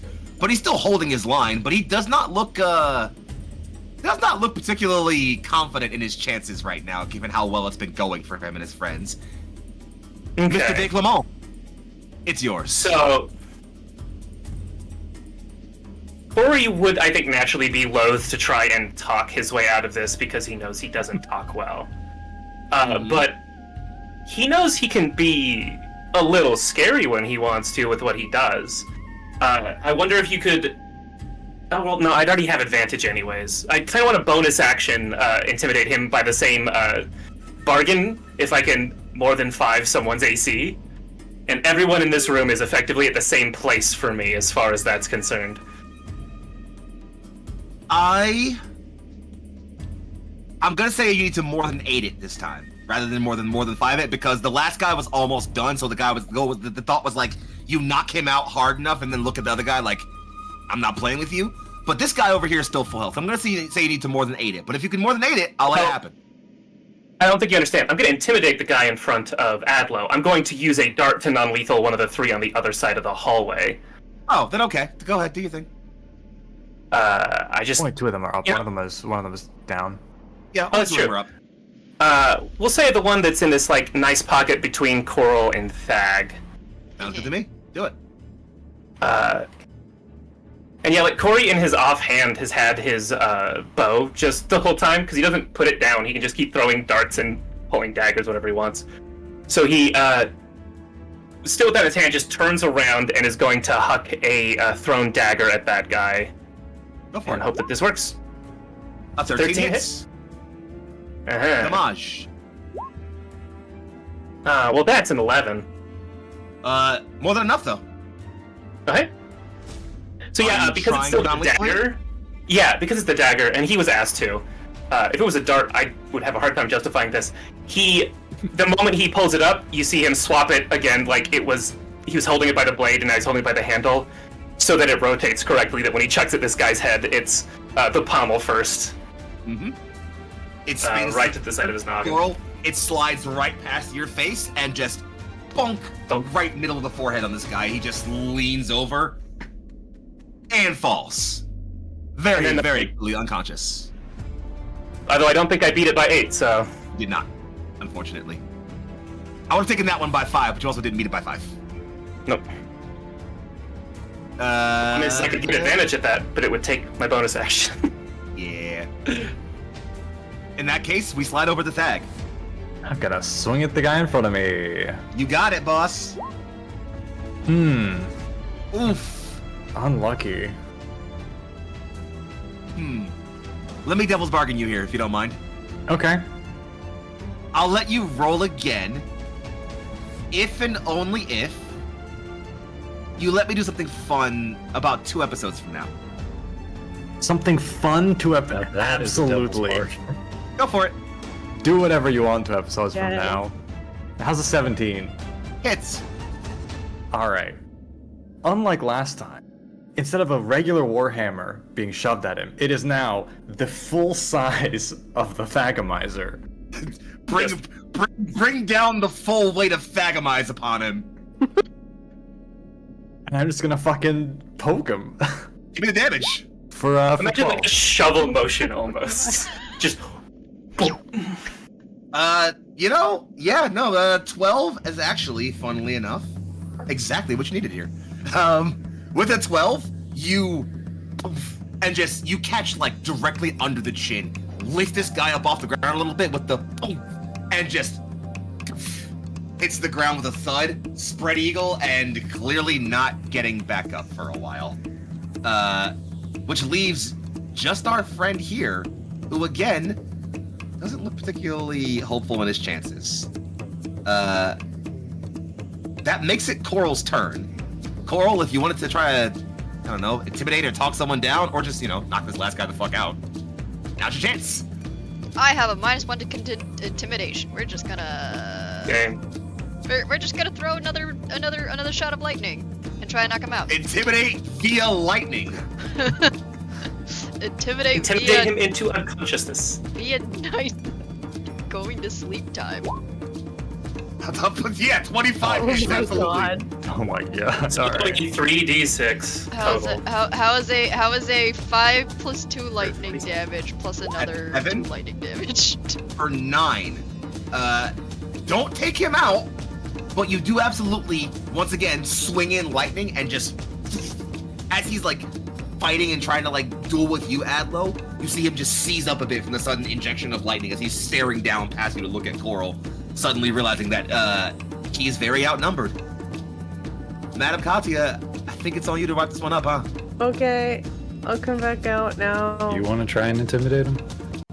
You have charisma. I do have charisma, but like, what is it gonna do? Like, I feel like it's just gonna be the same outcome if we knock him out or not. It's your call, boss. Whatever you're feeling.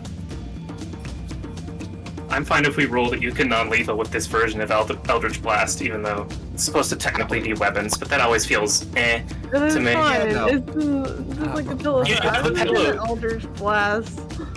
Yeah, I'm gonna say Like, here. well, I'll make this. but, like- I'll even put a rule here. Unless you deal more than double his remaining health and damage, this is gonna be non-lethal. It's fine. Okay, great. Uh-oh. I have a bad feeling about this. he's got like 2. Oh my god. What? That's literally the minimum I could do. So that you know You what? try to gently batter him. Not only do you not kill him, It's like, what you is don't it even gonna- really knock him out. Actually. It's just 'cause What is like, He's got 1. How He is has that 1 more HP left possible? by my calc. I'm just imagining like a small little mushroom just beats him on the forehead. I know, However, can I persuade him with that? Just gonna say, what is like? Actually, Katya, how about I give you this? I'm gonna say that was enough damage to put him out. If you let me do something fun with you in 2 episodes. Oh, of course. Yeah, that's not even a question. Oh man, Then tell episodes me from how now it is gonna be looks. so much fun. Yeah. Why don't you tell me how it looks then, as you swing a ball of mushroom down the hallway to incapacitate this last guy? Yeah, I think she does too. Just like she's gonna sleep, and like it'll just like coast like really quickly for like the first like however many feet it has to go before hitting him, and then like it just does like a little like twirly, like a hypnotical twirly, and Yep. Bonks him solidly. There's a puff of dust all about his face and in the air around him. As he falls forward onto his face and is clearly unconscious. And the scene. I imagine he almost falls on top of Adla. Mm-hmm. You know, like step back a bit as he lands right in front of you. As the scene otherwise falls to silence. And you're left to talk amongst yourselves, friends. We have to move quickly. They're not going to stay unconscious. No sign of the kids either. Do you think anybody heard us? Maybe. Probably. Well, I don't know about you, but I'd like to see if I can't find anything around here. Girl's just gonna boop. Left to right. Make haste then. Does Coral just start going a direction? Or are we just following Coral? I think we're just following Coral. I think that seems appropriate. All right. Is anybody doing anything else? Carefully step I over. think Thag is Well- gonna peek his head into this other room. Sure. Just to get a feel for, like, is this something important in this room? Do we need to, like... Should I call everybody to look at this room? Sure. Thag, Coral, both of you roll history. Ooh. History. Katya, you can too. Oh, Okay. I'm so good at history. 13's not a bad roll. 14's Yeah. not the worst.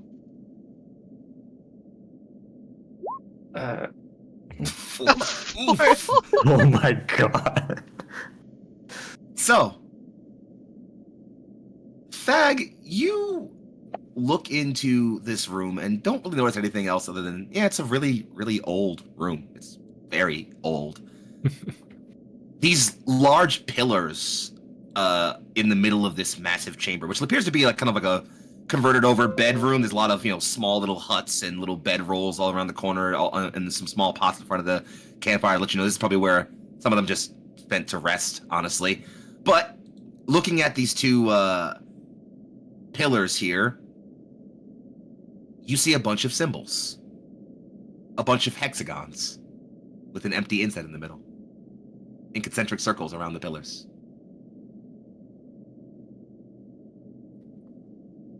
Guys. There's some symbols on the pillar here. What? But first, Corey's going to be searching the unconscious people and making sure they're, one, maybe going to stay unconscious for a little longer, and two, if survival is like a not tying skill, then probably try and... Yeah, I was gonna say we could we- tie them up if you want. Like, Yeah, like, he's worried that they're going to wake up and come and get us. tie them up, separate them from their weapons. Yeah, that sort of thing. He's trying to All right. keep us safe. In that case, here's what happens. One, if anybody wants to go see what Thag has, I'll skip any like too much. One, most of you actually, funnily enough, all of you by now have seen this symbol at least once.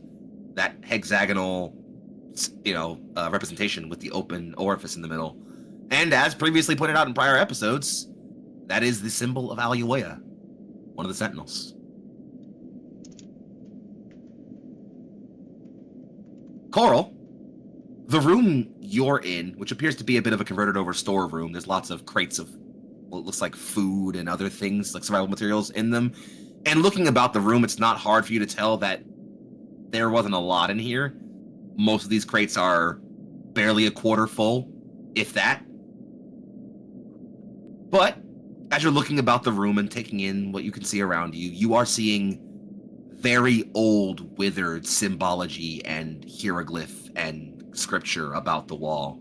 It is so faded and worn that it's really hard to make out any meaning. But you've seen pre-deluge, pre-death of the gods, or pre-death of magic relics. You know for a fact that's exactly about how old this temple is. This place, this structure, was probably built by some of the first people to inhabit the Endless Wood.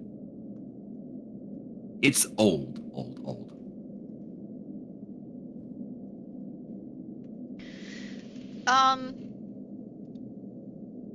So with proficiency in Ruin Script, can I make an investigation roll? Oh, you abso-fucking-lutely can. I need that advantage. I wish I could have picked it. Hey, Michelle. Yeah. I'm gonna give you an advantage Oh no. if you'll let me do something really fun with you in 2 episodes. Step on all the rakes! Two Step episodes on from all now, the everybody rakes! make sure you tune in for the party episode. And the party episode of the No, episode that's it's going to be- most dramatic. Yeah, it's Special gonna be the wizardry. episode. We're gonna crash. Oh, on I the- love this You're about to campaign. get so many bludgeons. It's gonna be great. Coral, you start taking a look, and I imagine comparing what you can see to other notes you've taken and other ruins and scriptures you've written down from prior investigations. And at first, it's guesswork. Trying to kind of place what you can where you can, symbols that seem like they might align to prior scriptures you've seen, pictures that might align to what might be some of the more notable parts of history. And you start seeing at least a somewhat pattern. It's a repeated symbol, a repeated story going around the pillars above those symbols, those hexagons. The symbols show forestkin, think, gathering together, bringing what looked like something. It's hard to tell, but there's clearly something in some of their hands, maybe? They gather together and are then shown placing these things at the ground. Their hands high and high and high. Next, they appear to have fallen over, doubled over, hands, faces, crying. And then you realize that there's another symbol that's been above this repeated structure. Above the first picture with the gathered items, there is a singular symbol, a multi-twisted, almost geographic knot of some kind. You know this as at least one of the old representations of the gods. Above the second, with the, the lowered offerings, is that same symbol. Lower. Closer. In the third, where they are bowled over and sobbing, it's gone. Replaced with 4 symbols.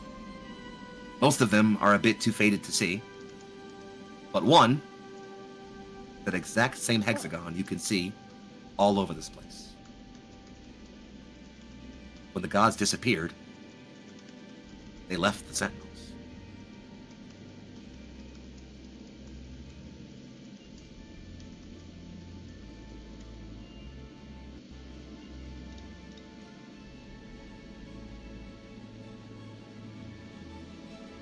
I need to write this down. This is... Corey, you have some skill with... some pretty amazing skill, actually, with sketching. Can you...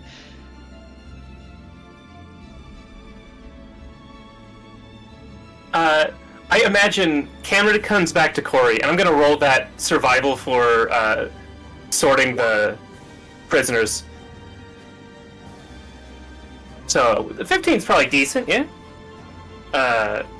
So I think that's very much turns back and he has tied up and he doesn't gag, but just takes a strip of their cloth to cover their mouth to a certain extent and their eyes. And they're all, we don't have to move them right now, but all around the campfire that was put out in sort of that alcove. So she says that and turns around and Corey's and he's already handled all of that. I need you Sure. to make a sketch. This is amazing. he does do a bit of a... Okay. Corey doesn't seem interested in this as much. I don't think he gets the context of it. He hasn't rolled history. He's not really a historian kind of person. But Coral is interested in it and is doing a good job of trying to be quiet. So he's like going to go along. It's like, yeah, okay. He does have to probably take the torch that Thag has used and put it up against it, so he can actually get enough good light out of it. And if there's, I can't see until I move that light source, and we don't have to. If there's a way to go out on the like northern side of this, he's gonna try and keep it away from that. But There is not. okay, good. Then yeah, he's fine. He just doesn't want to like shine light all over where people will see it. Yeah, No, like the you're fine. room's empty now. So, as you settle in and grab this sketch, as the rest kind of gather around and take a look at things, is anyone doing anything? I know you mentioned Coriander and Adlo that you were kind of like, restraining and moving the knocked out individuals. Are you doing anything else besides that with them? Just, moving them around and tying them up? Well, if Adlo is helping, then did I get advantage at that and it's a 24 and it's real good? Or is Adlo doing something different? I mean, I was also going to like secure the not prisoners, but knocked out bandits. Prisoners. Totally fine. No, yeah. So then I'll give you the advantage on that. Say that yes, they are pretty solidly restrained, and even when they wake up, they're not going to be able to easily unrestrain themselves, whenever that might happen. But even just looking at them, they're all knocked out pretty good. You wager even the least hurt of them is going to need maybe a couple hours before they come to. Where are we This putting is the fantasy world where they don't die of brain damage when they're knocked out for more than 10 minutes. Oh god. Yeah. What are we doing with the deceased bandit? Mm-hmm. Well, Corey's going to finish One his sketch first, so unless someone is going to say something, but then I know what he'll do after that if no one bugs him. Honestly, I think Coral is too busy muttering about like the sheer history and the fact that this predated this predates the deluge. You don't understand. Well, This is an amazing piece of history. If the sketch doesn't take too long then, because I don't think Corey's like trying to get photorealistic, he's putting down the runes of it to his best of his ability, and he will go to the dead body because he hadn't dealt with it yet. He'll move him farther away. Like, he doesn't want these people to wake up seeing this dead body in a way that would be shocking. He's actually trying to be considerate with that.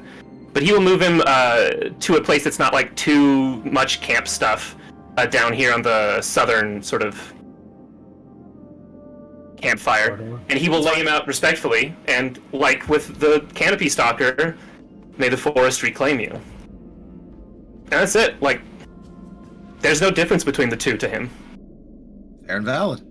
Okay. Katya is going to tuck one of the flowers she picked in his front pocket.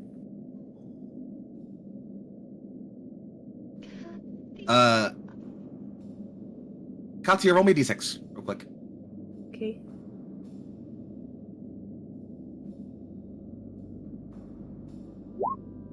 One. You put the flower in the pocket calmly and leave him to rest. The rest are unconscious near the other campfire, and all the scene is quiet. Can I get Adlo and Corey to also give me a d6 real quick? Okay. And then following that, I have a question for my friends here. As we're we're making solid time, and I am totally fine with calling this about where we are, because, like I said, I plan for this to be a 2-episode dungeon. That said, even if we want to still keep this 2 episodes, we could make a bit more progress towards the other room without too much trouble if y'all wanted to. So I guess what I'm asking is this. Do we want to call it here tonight? Or do we want to give ourselves a bit of a break and come back for maybe like another, half an hour of encounter tops? I'm fine for a short break if we're coming back tonight. If we're not, I'd like to move a little forward. Yeah, happy with that. Sure. I'm fine to call it. Fine either way. Yeah. So Dan, if you feel like you want to call it, then I think then I'm totally fine to do that. No obligation to go either way. I'll be back with Okay. my setup. I will say, the setup at home is a little harder on my back. So Nah, totally fine. it Yeah, might be good. let's get those bones some rest, huh? So then, yeah, let's say you guys can. We'll say very simply, you guys take a couple of minutes. You were able to gather up yourselves and do anything you need to do as far as like moving the bodies and checking for anything like that and doing stuff like that. I see D6 rolls. Thank you for those. We're good. You're able to kind of take down your sketches of what's happening around here, and from the fact that no one seems to suddenly appear down the hallway asking questions, it seems like you all were mostly still quiet enough that this isn't too much of an issue.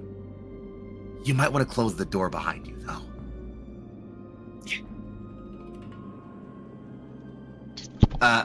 Outside of that, you guys can have the freedom to kind of gather yourselves up and leave this, quadrant of the dungeon and head back into the main chamber and decide where you want to go from there, as you would like. Okay. Corey will just post at the door and sort of look out from there, or probably actually hidden around the door frame from like the main room. But he's stationed there listening and just waiting for everyone else.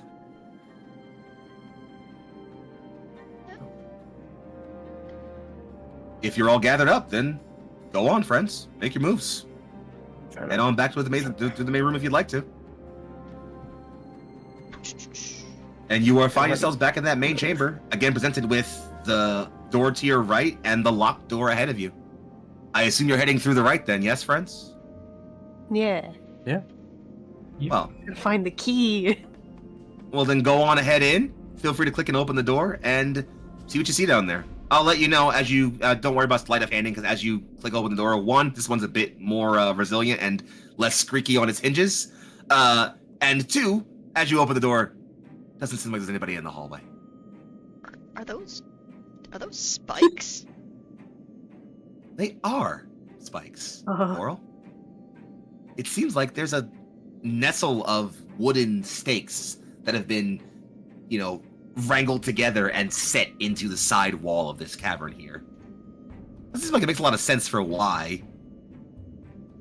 Until you get a little bit closer, and then you start to realize, I think that makes sense. You can go ahead and approach the spikes if you want, friends. Don't worry, it's not a trap. It won't trigger and kill you. Yep. I think narratively, Corey is in fact checking. Like, he would still be like, nope, don't like that, and be at least trying to be. It's in the dark. He's not going to be able to do great at that, but... Not a problem. But as you all crest the corner, you see a couple of things. And this is where we're going to draw our end for the night so we can get on out of here. There's obviously a T-cornered hallway heading down towards what looks like more of this old hollow. But where the floor would be, you can see that's been, carved out, dug out, and deep. Maybe a good 10, 15 feet down. It doesn't take you far looking to see that there is a nestle of spikes set into the ground. Up against the wall looks to be a leashed log of some kind, and doesn't take you a lot to look at it to see that that clearly has something that does something with this. The trouble is, it's a bit of a far jump. And you don't really have the room to make a bit of a long jump or make a running start for your jump if you need to.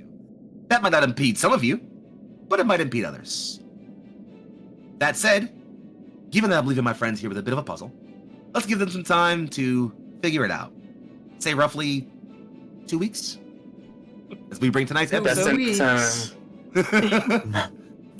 As we bring tonight's episode of Steel and Arbor to a close. I want to thank you all for coming out to our second episode of this incredible little adventure of ours. I want to thank you all for being here to celebrate this wonderful cast and to have a good time with us tonight. It's been a joyous occasion.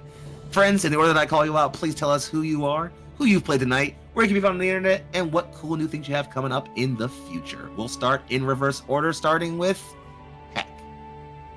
It's me. Hey everybody, it's me, Sir Heckalot. I'm here. I'm on your screen, and as per usual, I guess now that there's more than one episode, I was here with Katya. You can find me all over the internet at Sir Heckalot, including Twitch, Itch, Blue Sky, etc., etc. Just find me. It's the best place to figure out where I'm going to be in the TTRPG space next. Though of note for the near future, you can find me here again every other Monday with Oathsworn, Odyssey of the Dragon Lords. It is a great time. Another silly campaign with just a bunch of little guys. Fighting titans and saving the world. It's a time. Every other Thursday, you can find me on Crits and Giggles RPG, where I play an Tyranny of Dragons campaign, which is also still going. It's been long going. We're level 19 now. Like, ooh, we're heading towards the end. That one's really cool. The beard levels. Yeah, right. It was like I have 9th level spells now. As a druid, that is daunting. And then at the second Sunday of every month, I'm over in Singularity roleplay playing in City of Mist, and it's a great time as well. So go and check that out. But yeah, that's me. Thank you for being here with us, Heck. Swinging it next over to Tate. Well, hello Twitch and hello Internet. My name is Tate Washburn, and today I have played Coriander de Clement, a scout rogue who maybe doing his best is pretty damn good, it turns out. Anyways, you can find me anywhere on the internet I care to be found at Tate the Terrific. If you find me somewhere else, no you didn't. What you should really do is find this channel's Blue Sky, which is Neon Lights Roleplay. It's where people who are much funnier than me announce all the cool games that we do and make good jokes. What you should really do is follow our Discord. Join our Discord where we meme and we stream and we pick up people for games like this. Other than that, you're going to find me next Saturday running Knights of New Avalon, the Beacon Odyssey for this channel. And I will love to see you guys there as our players get into the real midst of a good quest. You get to see some of these people even have a good time with it. Anyways, that's about all I've got, and I will see you guys next time on here. Glad to have you on board, Tate. Swinging next over to Land the Dan. Hello, I'm Land the Dan. You can find me on Blue Sky and Twitter still at Land the Dan, at Land the Dan, I guess. Tonight I played Adlo Tamoya, the mouse of great personal valor and hospitable disposition. I've got fuck all else that I'm in right now, so this is all there is. So I'll see you back here in 2 weeks. It's mine. I keep the Dan all to myself. You can't have him. Yeah. Exclusive Dan contract. Who knows? Maybe I'll Passing it next. make another stab at streaming myself. Yeah. And we'll look forward That's to a seeing long when way you do off. that. All right. Thanks for being on board with us, Dan. We love you very much. And I hope you're having a good Friday. Yeah. Up next, How dare you? it's Lucian. Hey, I'm glad I'm someone Lucian. got that. I was Dag Shrubs. You'll see me here next week. And the thing that Tate was talking about, Knights of New Avalon, where I'll be playing a different character who's much more grumpy and much less kind. Much more dad. Much more True. dead, yeah. True. It's true. Yeah. It's true. Well, But that's it. Glad to have you I'm along, here Bart. every week. yeah. Sometimes this, sometimes the other thing, you know? You get Lucian once a week here at Neon Lights. Come to Neon Lights for your Weekly weekly dose of Lucian. Lucian. A weekly dose. There it is. Same brain.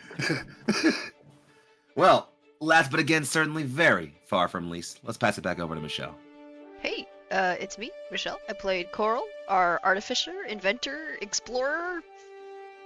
Sith Lord? No, unfortunately not. Not yet. Tesla coil. And you can find me here and here and here. I think that's it. You can find me here again in 2 weeks, and you can also find me in our wait, did we announce that one yet? We haven't announced that one yet, and we should sometime soon. Cool. Soon, but not now. There's other things. Not Soon, but not today. now. Michelle and them. Soon but announced, so you can Soon. look forward to it. Look forward to it. There we go. That's why you should follow our Blue Sky and join our Discord. Exactly. Await her arrival.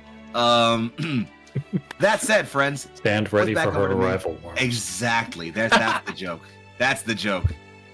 Friends, I've been Young Foxy, aka Big Foxy, also known as your favorite Fox Philly's finest. I've played everyone who's not these 5 lovely people. And if you're looking for me on the internet, I am at Young Foxy. It's YUNGFOXXII, occasionally with an underscore in the middle. If you want to see what I'm up to next, you're going to catch me next week for a couple of things. One, you'll see me back for another episode of Jump City Sirens, our lovely and incredible mask story, which is just getting more and more hyped up and warmed up. There's a draft happening. You'll then see me, soon for a thing, that hasn't been announced yet, like Michelle mentioned.